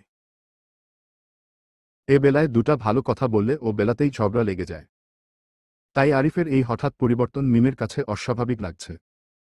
মিম দুজোড়া চুড়ি হাতে নিয়ে কিছুক্ষণ দেখে আবারও রেখে দিল। প্রায় 4টার দিকে আবির তানভীরকে নিয়ে বন্যাদের বাসার সামনে আসছে। বাইক থেকে নামতেই আবির চটজলদি পকেট থেকে টিস্যু বের করে তানভীরের মুখ মুছে দিতে লাগল। আবিরের কাণ্ড দেখে তানভীর হতবিহ্বল। কাজের নাম করে সকাল থেকে 2 থেকে 3 ঘন্টা তানভীরকে সেলুনে বসিয়ে রেখেছে। 100 হেয়ার স্টাইল দেখে অনেক ভেবেচিন্তে একটা সিলেক্ট করে দিয়েছে, এমনকি তানভীরের পণ্যের পাঞ্জাবিটাও আবিরের দেয়া। আবির তানভীরের চুল ঠিক করে দিতে দিতে মৃদুস্বরে বলল, ভদ্র ছেলের মতো থাকবি কেমন? তানভীর ভ্রু কুঁচকে বলল, আমার মনে হচ্ছে আমাকে মেহমানের থেকেও বেশি নতুন জামাই লাগছে।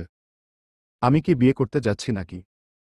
আবির হাসল, সহসা বলে উঠল, করলে ক্ষতি কি? তানভীর আর চোখে তাকাতেই আবির তাড়া দিল, তানভীরকে নিয়ে বাসার ভেতরে ঢুকল। মেইন গেটের ভেতরে এক পা রাখতেই তানভীর আশ্চর্য বনে গেল। আলী আহমদ খান, মোজাম্মেল খান, ইকবাল খান সহ মিম, মেঘ, আদি, আইরিন, আরিফ, আসিফ, রাকিব সবাই উপস্থিত। তারা ছাড়াও বন্যার বড় আপুর শ্বশুর বাড়ির মানুষজন, বন্যাদের আত্মীয় স্বজনের ড্রয়িং রুম পরিপূর্ণ। বন্যার আব্বু হেসে বললেন, নতুন জামাইয়ের আসতে এত দেরি কেন? তানভীর শুকনো মুখে ঢোক গিলে আবিরের দিকে তাকাল। আবির মুচকি হেসে বিড়বিড় করল, সারপ্রাইজটা কেমন? I am shocked. মেঘ দ্রুত এগিয়ে এসে আহ্লাদী কণ্ঠে বলল, ভাইয়া, আমাকে কেমন লাগছে? তানভীর মেঘকে আপাদমস্তক দেখে আবারও আবিরের দিকে তাকাল। মেঘের বিয়ের সময় এত এত শাড়ি আর লেহেঙ্গা দেখেছিল যে মেঘের জন্য শাড়ি, লেহেঙ্গা কেনা শেষে তানভীরকে টেনেও সব থেকে বের করা যাচ্ছিল না। একই ডিজাইনের 2টা লেহেঙ্গা তার খুব পছন্দ হয়েছিল, এক পর্যায়ে খুব জোরাজোরি করেই 2টা লেহেঙ্গা নিয়েছিল। তানভীর ভেবেছিল, বন্যাকে যেদিন প্রপোজ করবে সেদিন মেঘ আর বন্যাকে এই লেহেঙ্গা 2টা দিবে। কিন্তু হুট করে কক্সবাজার যাওয়া, ওখানে পরিকল্পনাবিহীন প্রপোজ করা, সব মিলিয়ে পরিকল্পনাগুলো এলোমেলো হয়ে গেছিল। এদিকে মেঘের ইচ্ছে ছিল তানভীরের বিয়েতে বন্যা আর মেঘ দুজনেই লেহেঙ্গা পরবে, তাই আবির বাধ্য হয়ে তানভীরের কেনা লেহেঙ্গা 2টায় দিয়ে দিয়েছিল। আবির ধীর কণ্ঠে বলল, আমার কিছু করার ছিল না। তুই খুব ভালো করেই জানিস তোর বোনের বায়নার কাছে আমি আবির নাথিং।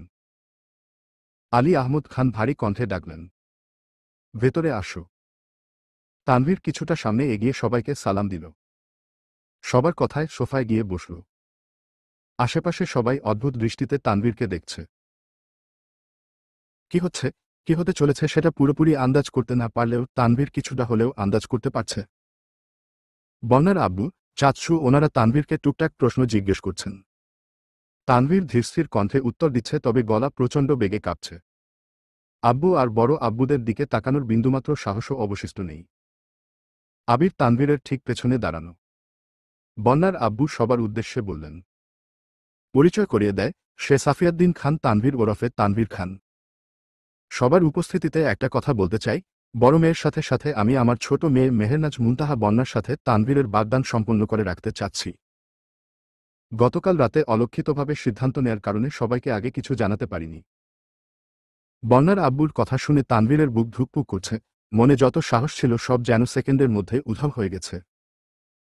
তানভীর মাথা নিচু করে আস্তে করে ঢোক গিলল। গতরাতে তানভীরকে বাসায় পাঠিয়ে সবাই যে আলোচনায় বসেছিল আর সেই আলোচনার সর্বাধিনায়ক যে আবির ছিল এটা বুঝতে সময় লাগল না। গত 2 দিনে আবিরের বলা কথাগুলো তানভীরের কানে বাজছে। আবির কয়েকবার সরাসরি জিজ্ঞেস করেছিল, বিয়ে করার মতো সাহস আছে তোর? তানভীর তখন কথাগুলোকে সেভাবে গুরুত্ব না দিলেও এখন সব বুঝতে পারছে। তানভীরের খুব ইচ্ছে করছে আবিরকে জড়িয়ে ধরতে, কিন্তু এত মানুষের ভিড়ে সেটাও করতে পারছে না।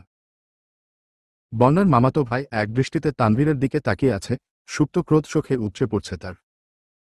বিষয়টা তানভীরের চোখে না পড়লেও আবিরের চোখে ঠিকই পড়েছে। আবির ছেলেটাকে দেখে মিটিমিটি হাসছে। ছেলেটার নজর আবিরের দিকে পড়তেই আবির সহসা দাঁত বের করে নিঃশব্দে হাসল। ছেলেটা সূক্ষ্ম নেত্রে তাকিয়ে কয়েক সেকেন্ডের মধ্যেই চোখ সরিয়ে নিল। 10 থেকে 15 মিনিটের আলাপচারিতা শেষে বন্যা আর বন্যার বোনকে ডাকা হলো। 2 বোন একসঙ্গে নামছে, বন্যার বোনের পরনে বেনারসি শাড়ি আর বন্যার পরনে তানভীরের কিনে রাখা সে লেহেঙ্গা। ওদের সাথে মিম, আইরিন আর মেঘও নামছে। তানভীর ঘাড় ঘুরিয়ে তাকানোর সঙ্গে সঙ্গে হৃদয় জুড়ে হিমশীতল হাওয়া বয়ে গেল। বন্যা ভারী মেকআপ না নিলেও লেহেঙ্গার সাথে মানানসইভাবেই সেজেছে। মিষ্টি কালারের লেহেঙ্গার সাথে ম্যাচিং চুড়ি, অল্পস্বল্প গহনাও পরেছে। চোখে কাজল আর ঠোঁটে গাঢ় লিপস্টিক দিতেও কৃপণতা করেনি আজ। এই অকল্পনীয় অপরূপ সাজে বন্যাকে দেখামাত্র নিজের অজান্তেই তানভীরের ঠোঁটে প্রশান্তির হাসি ফুটল। হৃদয়ে বইছে বসন্তের প্রেমময় হাওয়া, মনের ভেতর থেকে শুধু একটা কথাই বের হচ্ছে, she is my better half. তানভীরের নিষ্পলক চাহনি দেখে আবির অতর্কিতে তানভীরের কাঁধে হাত রেখে আস্তে আস্তে আঙুল নাড়াল। তানভীর সঙ্গে সঙ্গে চোখ সরিয়ে স্বাভাবিক হয়ে বসেছে। একটা সোফায় বন্যারা দুই বোন পাশাপাশি বসা, তানভীর বন্যার পাশে বসেছে আর বন্যার বোনের পাশে তার হবু হাসবেন। মোজাম্মেল খান চোখে ইশারা দিতেই আবির পকেট থেকে একটা আংটির বক্স বের করে দিল। মেঘ এতক্ষণ দূরে থাকলেও এখন আবিরের পাশে এসে দাঁড়িয়েছে। আবির তাকাচ্ছে না দেখে মেঘ আবিরের হাতের চিমটি কাটল। আবির মেঘের দিকে তাকিয়ে ভ্রু নাচাতেই মেঘ বিড়বিড় করে বলল, আমাকে কেমন লাগছে বললেন না তো। মেঘের কপালের উল্টে যাওয়া টিকলিটা ঠিক করে দিয়ে আবির অত্যন্ত ধীর কণ্ঠে বলল, তুমি তমসার বুকে অনুদার আলোকছটা হলেও। আবিরের হৃদয়ে নিরন্তর দীপ্তির মেলা। মেঘ হালকা ধমকের স্বরে বলল, এটা প্রশংসা ছিল নাকি অবজ্ঞা? আপাতত অবজ্ঞায় ভাবো, প্রশংসাটা না হয় রাতের জন্য তোলা থাকল। আবির ঠোঁট কামড়ে হেসে আলগোছে চোখ টিপল। মেঘ মুখ ফুলিয়ে প্রশস্ত নেত্রে তাকিয়ে দুহাতে আবিরের হাত খামচে ধরেছে। এর মধ্যে তানভীর বন্যার বাগদান সম্পন্ন হয়ে গেছে। বন্যা বুক ফুলিয়ে শ্বাস টেনে পরপর দীর্ঘনিশ্বাস ছেড়ে নিজের অনামিকা আঙুলের দিকে তাকাল। অন্তর্নিহিত অনুষঙ্গে বন্যার দুচোখ চিকচিক করছে। তানভীরের সাথে বিয়ের কথা সকাল পর্যন্তও জানত না বন্যা। বন্যার বোন হৃদের মুখ থেকে তানভীরের কথা শুনেই বন্যাকে সকালে জিজ্ঞেস করেছিল। তবে এর কিছুক্ষণ পর মেঘ, মিমরা আসতেই বাড়ির পরিবেশ বদলে গিয়েছিল। পরিশেষে বন্যার আব্বু গোত্রাতের আলোচনার কথা বন্যাদের জানিয়েছে। এত সহজে সবকিছু ঠিকঠাক হয়ে যাবে এটা বন্যা কল্পনাও করতে পারেনি। আপাতত বাগদান সম্পন্ন হলেও তানভীরের জব হওয়ার পর অনুষ্ঠানকরা হবে। তানভীর সবার দিকে একবার নজর বুলিয়ে আকস্মাৎ বন্যার কানের কাছে ফিসফিস করল, তোমাকে চেয়েছিলাম আমি, ভোরের স্বপ্নের মাঝে, আবৃত অনুভবের নিমিত্তে পেয়ে গেছি, গোধূলি লগ্নের আগে। বন্যা আর চোখে তানভীরের দিকে তাকাল। তানভীরের নেশাক্ত দৃষ্টি, মায়াবী আদল, অকৃপণ হাসি দেখে বন্যার অশ্রু যুগল কিছুটা প্রশস্ত হল। বন্যা চোখ নামিয়ে মৃদুস্বরে বলল, সরি। সরি বলছো কেন? আমার ফোন মেঘের কাছে, তাই আপনাকে আগে জানাতে পারিনি। ভালো হয়েছে জানাওনি। আগে জেনে গেলে হয়তো এত সুন্দর অনুভূতিটা মিস করে যেতাম। বন্যা শীতল চোখে ফের তাকাল। তানভীরের সাথে চোখাচোখি হতেই নিজের চোখ নামিয়ে নিয়েছে। তানভীর কয়েক মুহূর্ত তাকিয়ে থেকে উষ্ণ স্বরে বলল, দৃষ্টিকে জানিয়ে দাও। তানভীর আজ থেকে শুধুই বন্যার। মনের সব ভয়, ভীতিশঙ্কা ভুলে যেতে চাই নিরালায়। ছাদে খাবারের আয়োজন করা হয়েছে। বড়দের খাবার খাওয়ানোর জন্য নিয়ে গেছে। আত্মীয়স্বজনের ভিড় কমতেই তানভীর আকস্মাৎ উঠে গিয়ে আবিরকে জড়িয়ে ধরল। আকস্মিক ঘটনায় আবির কিছুটা অবাক হল। কয়েক মুহূর্ত পর আবিরও জড়িয়ে ধরল। তানভীর অধীর কণ্ঠে বলল, ধন্যবাদ ভাইয়া, তোমাকে অসংখ্য ধন্যবাদ। আমি না চাইতেন তুমি আমার জীবনের সবচেয়ে দামি গিফটটা আমাকে দিয়ে দিল। তোমার এই আনুকূল্য আমি কোনোদিনও ভুলব না। ভালোবাসি ভাইয়া, খুব ভালোবাসি। আবির স্বাভাবিক কণ্ঠে বলল, তুই আমার জন্য যত ঝড় ঝাপটা সহ্য করেছিস তার কাছে এই উপহার কিছুই না। তবে হ্যাঁ, 2 বছর আগে তোর বউকে আমাদের বাড়িতে নিচ্ছি না। আমার বউয়ের বউ ফিল শেষ হলে তবেই তোর বউকে ঘরে তুলব। ঠিক আছে, তুমি যা বলবে তাই হবে। তানভীরের হাস্যোজ্জ্বল চেহারা আর আবেগী কণ্ঠস্বর শুনে মেঘ অভিমানী কণ্ঠে বলল, এখন সব ভালোবাসা ভাইয়ের জন্য। আমি যে এত বছর বান্ধবীটাকে আগলে রেখেছি, প্রপোজ করেছি, বিয়ের জন্য এত চিল্লাচিল্লি করেছি, এগুলো কিছুই না। তানভীর আবিরকে ছেড়ে হাসিমুখে মেঘের দিকে তাকাল। আলতো হাতে মেঘকে বুকে জড়িয়ে আদুরে কণ্ঠে বলল, তুই তো আমার সবকিছু। তুই পৃথিবীতে আসছিলি বলেই আমি তানভীর পৃথিবীর শ্রেষ্ঠ একটা বোন পেয়েছি। তুই আসছিলি বলেই আমি আবির ভাইয়ার মতো ভাই পেয়েছি আর বন্যার মতো একজন জীবনসঙ্গী পেয়েছি। আমার জীবনে তুই সবচেয়ে দামি। সারাজীবন ভালোবাসি বললেও তোর প্রতি আমার ভালোবাসার অন্ত ঘটবে না। তবুও বলছি, বনু, আমি তোকে সীমাহীন ভালোবাসি।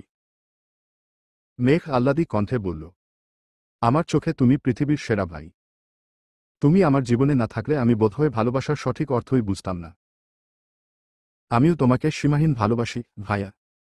রাকিব শক্ত কণ্ঠে বলল, হুম ভাই, ভালোবাসা সব তোদেরই। আমরা ভাই বানের জলে ভেসে আসছি। নাকি বলো আসিফ? জি ভাই, আমারও তাই মনে হয়। তানভীর মেঘকে ছেড়ে সবার উদ্দেশ্যে বলল, আমি তোমাদের সবাইকে ভালোবাসি। আরিফ ঠাট্টার স্বরে বলল, সবার মধ্যে কি ভাবিও আছে নাকি ভাই? তুমি সরাসরি বলতে পারছো না বলে আমাদের নাম নিচ্ছ, তাই না? তানভীর ঠোঁট বেঁকিয়ে ভেঙচি কাটার চেষ্টা করল। পরপর নিরেট কণ্ঠে বলে উঠল, কেন? আমি কি ভয় পাই নাকি? বন্যার দিকে তাকিয়ে মোলায়েম কণ্ঠে বলল, আই লাভ ইউ, বোনা। সবাই একসঙ্গে হেসে উঠল। বন্যা লজ্জায় চোখ নামিয়ে নিয়েছে। সবার মধ্য থেকে আইরিন বলে উঠল, মানি না, মানব না। সবার বেলায় ভালোবাসি আর ভাবির বেলায় আই লাভ ইউ। তানভীর ভ্রু কুচকে ভারী কণ্ঠে বলল, দাদা, তোর বিয়েটাও খুব তাড়াতাড়ি ঠিক করছি। না। মেঘ বন্যাকে টেনে এনে তানভীরের পাশে দাঁড় করিয়ে তানভীরের হাতের উপর বন্যার হাত রাখল। তার উপর নিজে রেখে মোলায়েম কণ্ঠে বলতে শুরু করল, আজ থেকে আমার বেবিটা তোমার, তাই বলে এটা ভেবো না যে আমি আমার বেবিকে ছেড়ে দিব। তুমি যদি ইচ্ছাকৃত আমার বেবিকে কষ্ট দাও তাহলে এর ফল খুব খারাপ হবে। আর হ্যাঁ, আমার ভাইও আমার বেবিও আমার। তাই তোমাদের দুজনের উপর আমার অধিকার সবচেয়ে বেশি। বুঝছ? বন্যা আর তানভীর একসঙ্গে বলল, জি আপু, বুঝেছি। আবির মেঘের হাতের উপর নিজের হাত রেখে নিরেট কণ্ঠে বলল, আর আমার বউয়ের উপর আমার অধিকার সবচেয়ে বেশি। বুঝছ? মেঘ আর চোখে তাকিয়ে নিঃশব্দে হাসল। তানভীর, বন্যা ফের বলল, জি ভাই, বুঝেছি। রাকিব হুট করে বলে বসল, মেঘের জন্মের পর থেকে মেঘের উপর তো তোর অধিকারই সবচেয়ে বেশি। মেঘের সাথে কেউ কথা বলা তো দূর, মেঘের দিকে কেউ তাকালেই তো তোর মেজাজ 626 হয়ে যেত। জয়ের কথা মনে হলে এখনও আমার কলিজা কেঁপে উঠে। রাগের বশবর্তী হয়ে মেঘকে দুই একটা থাপ্পড় দিয়ে ফেলছিলি বলে মেঘ তোর উপর রাগ করেছিল। আর তুই সেই রাগ মিটিয়েছিলি জয়ের উপরে। 11 বছরের ছেলেটার মাথায় তখনই 7টা সেলাই লাগছিল। জয়কে মেরে নিজের রাগ কমাতে পারলেও মেঘের রাগ কমাতে পারলি না। মেঘের রাগ ভাঙানোর চেষ্টায় নিজেকে ভেঙেচুরে নতুন করে তৈরি করলি। তুই বাহির থেকে বদলে গেলি, কিন্তু মেঘের প্রতি আবেগ আর নিজের রাগকে নিয়ন্ত্রণ করতে পারলি না। যেই শুনলি সে জয় আবারও মেঘের সাথে যোগাযোগ করার চেষ্টা করছে, তুই সব প্ল্যান বাদ দিয়ে দেশে আসলি। কেন? জয়কে মারতে। মারলি তো মারলি, একেবারে 2 মাসের জন্য হাসপাতালের পাঠালি। বাকিদের কথা না হয় না বললাম। এই তুই আবার অধিকার নিয়ে কথা বলিস। মেঘের দায়িত্ব নিতে চাইলে বা মেঘের যত্ন নিতে চাইলে আগেই তাদের আধমরা করে ফেলতি। আর এখন তো প্রকাশ্যে তোর বউ। কেউ কিছু বলা তো দূর, তাকালেই তুই মাটিতে কুপে দিবি। আবির গম্ভীর কণ্ঠে বলে উঠল, আমার বউ শুধু আমার। কেউ খারাপ নজরে তাকানোর দুঃসাহস দেখালে আমি আবির তার জীবনকে দুঃস্বপ্ন বানিয়ে ছাড়ব। মেঘ নির্বাক চোখে রাকিবের দিকে তাকিয়ে আছে। মিম দূরে দাঁড়িতে সবার কাণ্ডকারখানা দেখছে। হঠাৎ আরিফের নজর পড়তেই মিমের কাছে এগিয়ে গেল। মিমের হাতের লাল চুড়িগুলো দেখে মুচকি হেসে বলল, আমার দেয়া চুড়িগুলো পরার জন্য ধন্যবাদ। এত খুশি হওয়ার মতো কিছু হয়নি, জামার সাথে ম্যাচ হয়েছে তাই পরেছি। মিথ্যে বলো না মিম, আর যাই হোক তোমার সাথে মিথ্যেটা যায় না। মিম চোখ তুলে তাকালো। আরিফের নিষ্পলক চাহনি দেখে আতঙ্ক আর কুণ্ঠায় চোখ সরিয়ে নিল। মিম বারবার বলেছিল এই চুড়িগুলো পরবে না, তবুও শেষ পর্যন্ত পড়েছে। কেন পড়েছে নিজেও বুঝতে পারছে না। মাগরিবের নামাজের পর তানভীররা সবার থেকে বিদায় নিয়ে বের হচ্ছে। বন্যার আব্বু আবিরের আব্বু চাচ্চুকে এগিয়ে দিতে বেরিয়েছেন। রিদ, আদি, মিম, আরিফরা আগেই বেরিয়ে গেছে। মেঘ আর আবির, বন্যার আম্মু, মামি আরও অন্যান্যদের সাথে কথা বলছে। তানভীরদের এগিয়ে দিতে বন্যা গেইটের বাহিরের সরু গলিটা পর্যন্ত এসেছে। তানভীর কিছুটা সামনে চলে গেছে, আচমকা কিছু ভেবে পেছনে ঘুরল। বন্যাকে দূরে দাঁড়িয়ে থাকতে দেখে এক ছুটে এসে বন্যাকে জড়িয়ে ধরল। অনাকাঙ্ক্ষিত ঘটনায় বন্যার শরীর ঝাঁকুনি দিয়ে উঠেছে। বুকের ভেতর হৃৎপিণ্ডটা অস্বাভাবিকভাবে কম্পিত হচ্ছে। তানভীর কয়েক সেকেন্ডের ব্যবধানে বন্যার কপালে, গালে অগণিত কিস করে ফেলেছে। বন্যা নিস্তব্ধ চোখে চেয়ে তানভীরের পাগলামি দেখছে। তানভীর আচমকা বন্যার মাথায় দেয়া ঘোমটার এক সাইড টেনে বন্যাসহ নিজের মাথা ঢেকে দিল। বৈদ্যুতিক বাতির আলোতে বন্যার ভীতিকর চেহারা অল্পবিস্তর দেখা যাচ্ছে। তানভীর বন্যার কাছাকাছি আসতেই বন্যার নিঃশ্বাস এলোমেলো হয়ে যাচ্ছে। তানভীরের নিঃশ্বাস বন্যার ঠোঁটে লাগছে, বন্যার ঠোঁট অপ্রত্যাশিতভাবে কাঁপছে। তানভীর সহসা বন্যার কম্পিত অধর নিজের দখলে নিয়ে নিল। বন্যা সঙ্গে সঙ্গে চোখ বন্ধ করে তানভীরের পেটের দুপাশ চেপে ধরেছে। আবির আর মেঘ সবার থেকে বিদায় নিয়ে বের হতেই এই দৃশ্য দেখল। মেঘ ঠিকমতো বুঝার আগেই আবির এক হাতে মেঘের চোখ ধরে নিয়ে সামনে নিয়ে গেছে। মেঘ তপ্ত স্বরে বলল, চোখ ধরেছেন কেন? এসব দৃশ্য দেখার বয়স হয়নি তোমার। একটু দেখে ফেলি। এই ফাজিল, তানভীর তোমার বড় ভাই হয় না। বন্যা তো আমার বান্ধবী হয়, দেখি না একটু? আবির দাঁতে দাঁত চেপে বলল, নির্লজ্জের মতো কথা বলো না। আপনি খুব খারাপ। তাই? ঠিক আছে। খারাপের রূপটা না হয় রাতে দেখাবো, এখন চলো। বিয়ের পর থেকে আবিরের অফিস সম্পর্কিত কোনো মাথা ব্যথায় নেই। রাকিব আর রাসেল কোনো রকমে অফিস টানছে। আবিরকে কিছু বলার মতো অবস্থা নেই, কারণ আবির অন্য এক জগতে আছে। অবশেষে আবির আজ অফিসে যাবে, যদিও স্ব-ইচ্ছায় না। আবির মেঘের বিয়ের আগে থেকেই একটা মিটিং আটকে আছে, সেই মিটিংয়ের জন্য আজ বাধ্য হয়ে যেতে হচ্ছে। আবির ফ্রেশ হয়ে ওয়াশরুম থেকে বের হতেই দেখল বিছানার উপর আবিরের শার্ট, প্যান্ট, টাই সুন্দর করে গুছিয়ে রাখা আছে, অথচ মেঘ রুমে নেই। আবির ভ্রু কুঁচকে রুম থেকে বেরিয়ে বেলকনিতে গেল। মালিহা খান, হালিমা খান, মিম আদির সাথে মেঘও গল্প করছে। মূলত তানভীরের বিয়ে নিয়েই আলোচনা চলছে। আবিরের বিয়ের বিষয়ে আগে থেকে কেউ না জানলেও তানভীরের বিষয় নিয়ে বাড়িতে আলোচনা আগেই হয়েছিল। তানভীর বাড়ি থেকে চলে যাওয়ার পর পরিস্থিতি অস্বাভাবিক হয়ে গিয়েছিল, তখন মাহমুদা খান বন্যার কথা জানিয়েছিলেন। অনেক বছর যাবৎ বন্যাকে চিনে জানে, আচার আচরণও ভালো, সব মিলিয়ে কারোরই কোনো আপত্তি ছিল না। তানভীরের উপর অল্পবিস্তর অভিমানের কারণে সবাই ইচ্ছে করে তানভীরকে আগে কিছু জানায়নি। আবির কিছুক্ষণ দাঁড়িয়ে থেকে আকস্মাৎ উচ্চশব্দে ডাকল, বউ। মেঘ সহসা চোখ তুলে তাকাল, কিন্তু উঠে গেল না। আবির শক্ত কণ্ঠে আবার ডাকল, রুমে আসো। মালিহা খান শান্ত গলায় বললেন, ডাকছে যা। মেঘ দরজায় দাঁড়িয়ে ভ্রু গুটিয়ে ধীর কণ্ঠে বলল, সবকিছু রেডি করে রেখে গেলাম, আবার ডাকছেন কেন? আমি অফিসে যাওয়ার আগ পর্যন্ত তুমি আমার চোখের সামনে থাকবে। এখন টাইটা পরিয়ে দাও। মেঘ তখনও দরজায় হেলান দিয়ে দাঁড়িয়ে আছে। আবির জিজ্ঞেস করল, টাই বাঁধতে পারো না? মেঘ মৃদু হেসে বলল, এই দায়িত্বটা যে আমার নিতে হবে এটা খুব ভালো করেই জানতাম, তাই আগেভাগেই শিখে ফেলেছি। Good girl. আবির রেডি হয়ে অফিসের উদ্দেশ্যে রওনা দিয়েছে। মেঘ আবিরকে এগিয়ে দিয়ে আবারও রুমে ঢুকল। বিয়ের ঝামেলা, কক্সবাজার, ভাইয়ের বিয়ে সব মিলিয়ে ব্যস্ততায় আবিরের রুমটাকে এখনও আপন করে নিতে পারেনি। মেঘের জামাকাপড়ের প্রায় সবই এখনও মেঘের রুমে রয়ে গেছে। মেঘ সেগুলোই টুকটাক গুছাচ্ছে। সকাল থেকে তানভীরের কোনো খোঁজ নেই। আবির কিছুদূর যাওয়ার পর তানভীরের নাম্বারে কল দিল। তানভীর কল রিসিভ করতেই আবির জানতে চাইল, কোথায় আছিস? মুন্সিগঞ্জ। ওখানে কি করিস? বউ নিয়ে আসছি। বাহ, অসাধারণ। এটা অসাধারণ না ভাই, খুব সাধারণ। সাবধানে থাকিস। ঠিক আছে। মেঘ গুনগুন করে গান গাইতেছে আর আপন মনে ওয়ার্ড্রবে জামা রাখছে। জামার মাঝখান থেকে একটা ওড়না নিচে পড়ে গেছে। ওড়না তুলতে গিয়ে আকস্মাৎ বেডের নিচে একটা বড় লাগেজ চোখে পড়ল। মেঘ তেমন একটা গুরুত্ব না দিয়ে আবারও কাজে মনোযোগ দিল, কিন্তু মনের ভেতর কেমন যেন কৌতূহল জাগছে। কিছুক্ষণ পর মেঘ বেডের নিচ থেকে লাগেজটা বের করল। লাগেজের তালা দেখে চাবি খুঁজতে লাগল। অবশেষে চাবির গোছা থেকে লাগেজের চাবি বের করে লাগেজটা খুলল। লাগেজ ভর্তি জিনিসপত্র দেখে নিজের অজান্তেই কপালে কয়েক স্তর ভাঁজ ফেলল। উপর থেকে দু একটা জিনিস সরাতেই আশ্চর্য নয়নে তাকাল।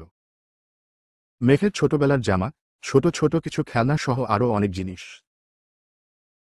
কয়েকটা জিনিস তুলতেই একটা শাড়ি চোখে পড়ল, গাঢ় নীল রঙের অসম্ভব সুন্দর একটা শাড়ি, যার উপরে একটা চিরকুট লেখা।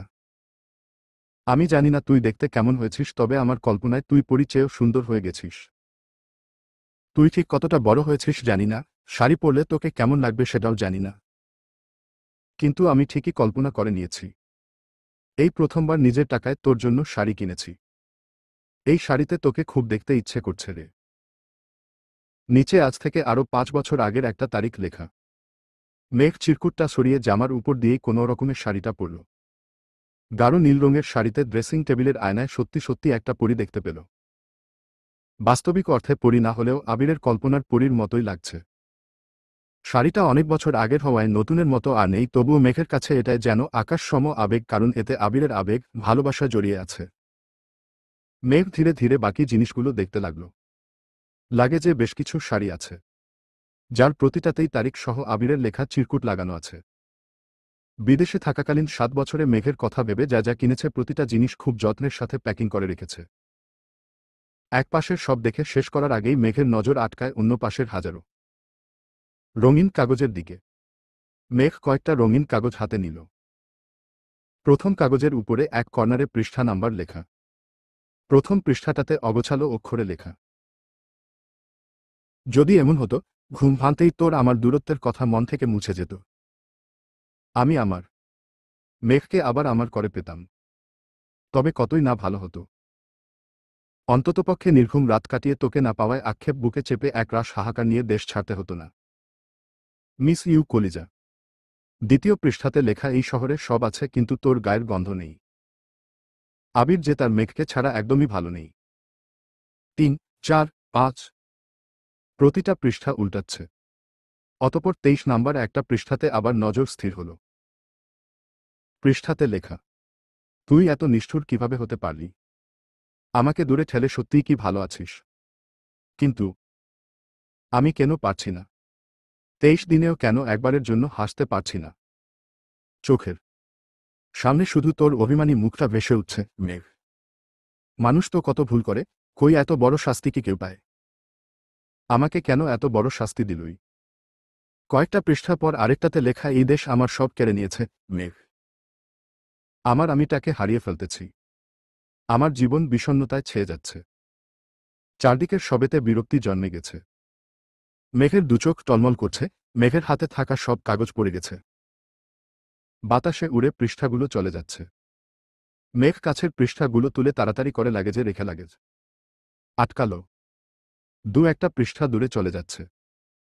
মেঘ পৃষ্ঠাগুলো উঠাতে উঠাতে রুমের মাঝ বরাবর চলে যাওয়া পৃষ্ঠাটা উঠালো।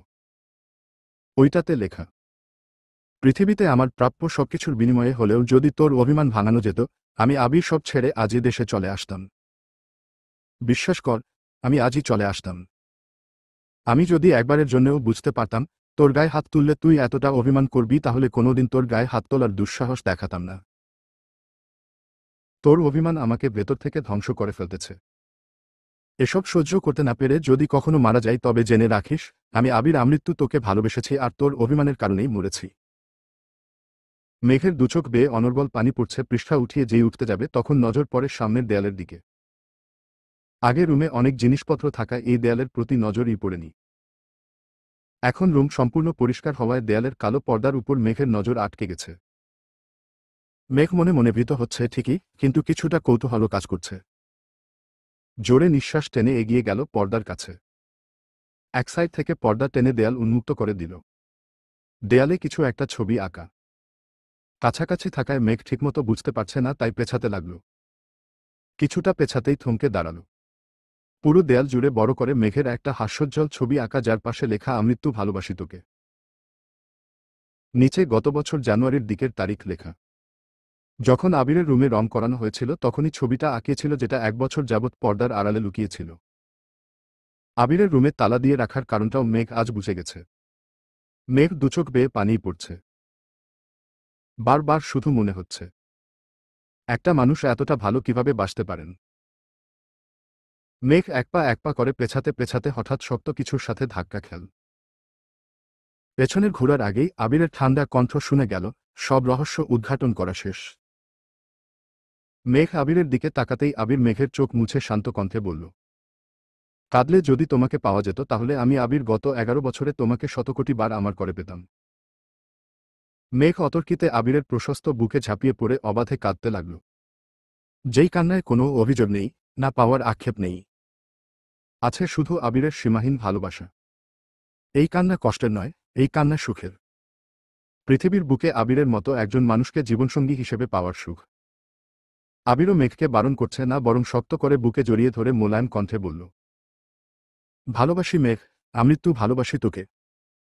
মিনিট 10 পর রাকিবের কল আসছে। আবির কল রিসিভ করতেই রাকিব বলে উঠল, মিটিংয়ের আর মাত্র 30 মিনিট বাকি। কোথায় আছিস? লাঞ্চের পর মিটিং দে। হোয়াট? তুই না বের হয়েছিলি? এখন কোথায়? বউকে মিস করছিলাম তাই বাসায় চলে আসছি। এখন রাখছি, কল দিয়ে বিরক্ত করবি না। অবশ্য কল দিলেও পাবি না, বাই। আবির মেঘের কপালে নিগুড়ো চুমু খেয়ে পুনরায় জড়িয়ে ধরে বলল, ভালোবাসি আহিয়ার আম্মু। মেঘ নাক টেনে ভেজা কণ্ঠে বলল, আমিও ভালোবাসি আহিয়ার আব্বু। সমাপ্ত।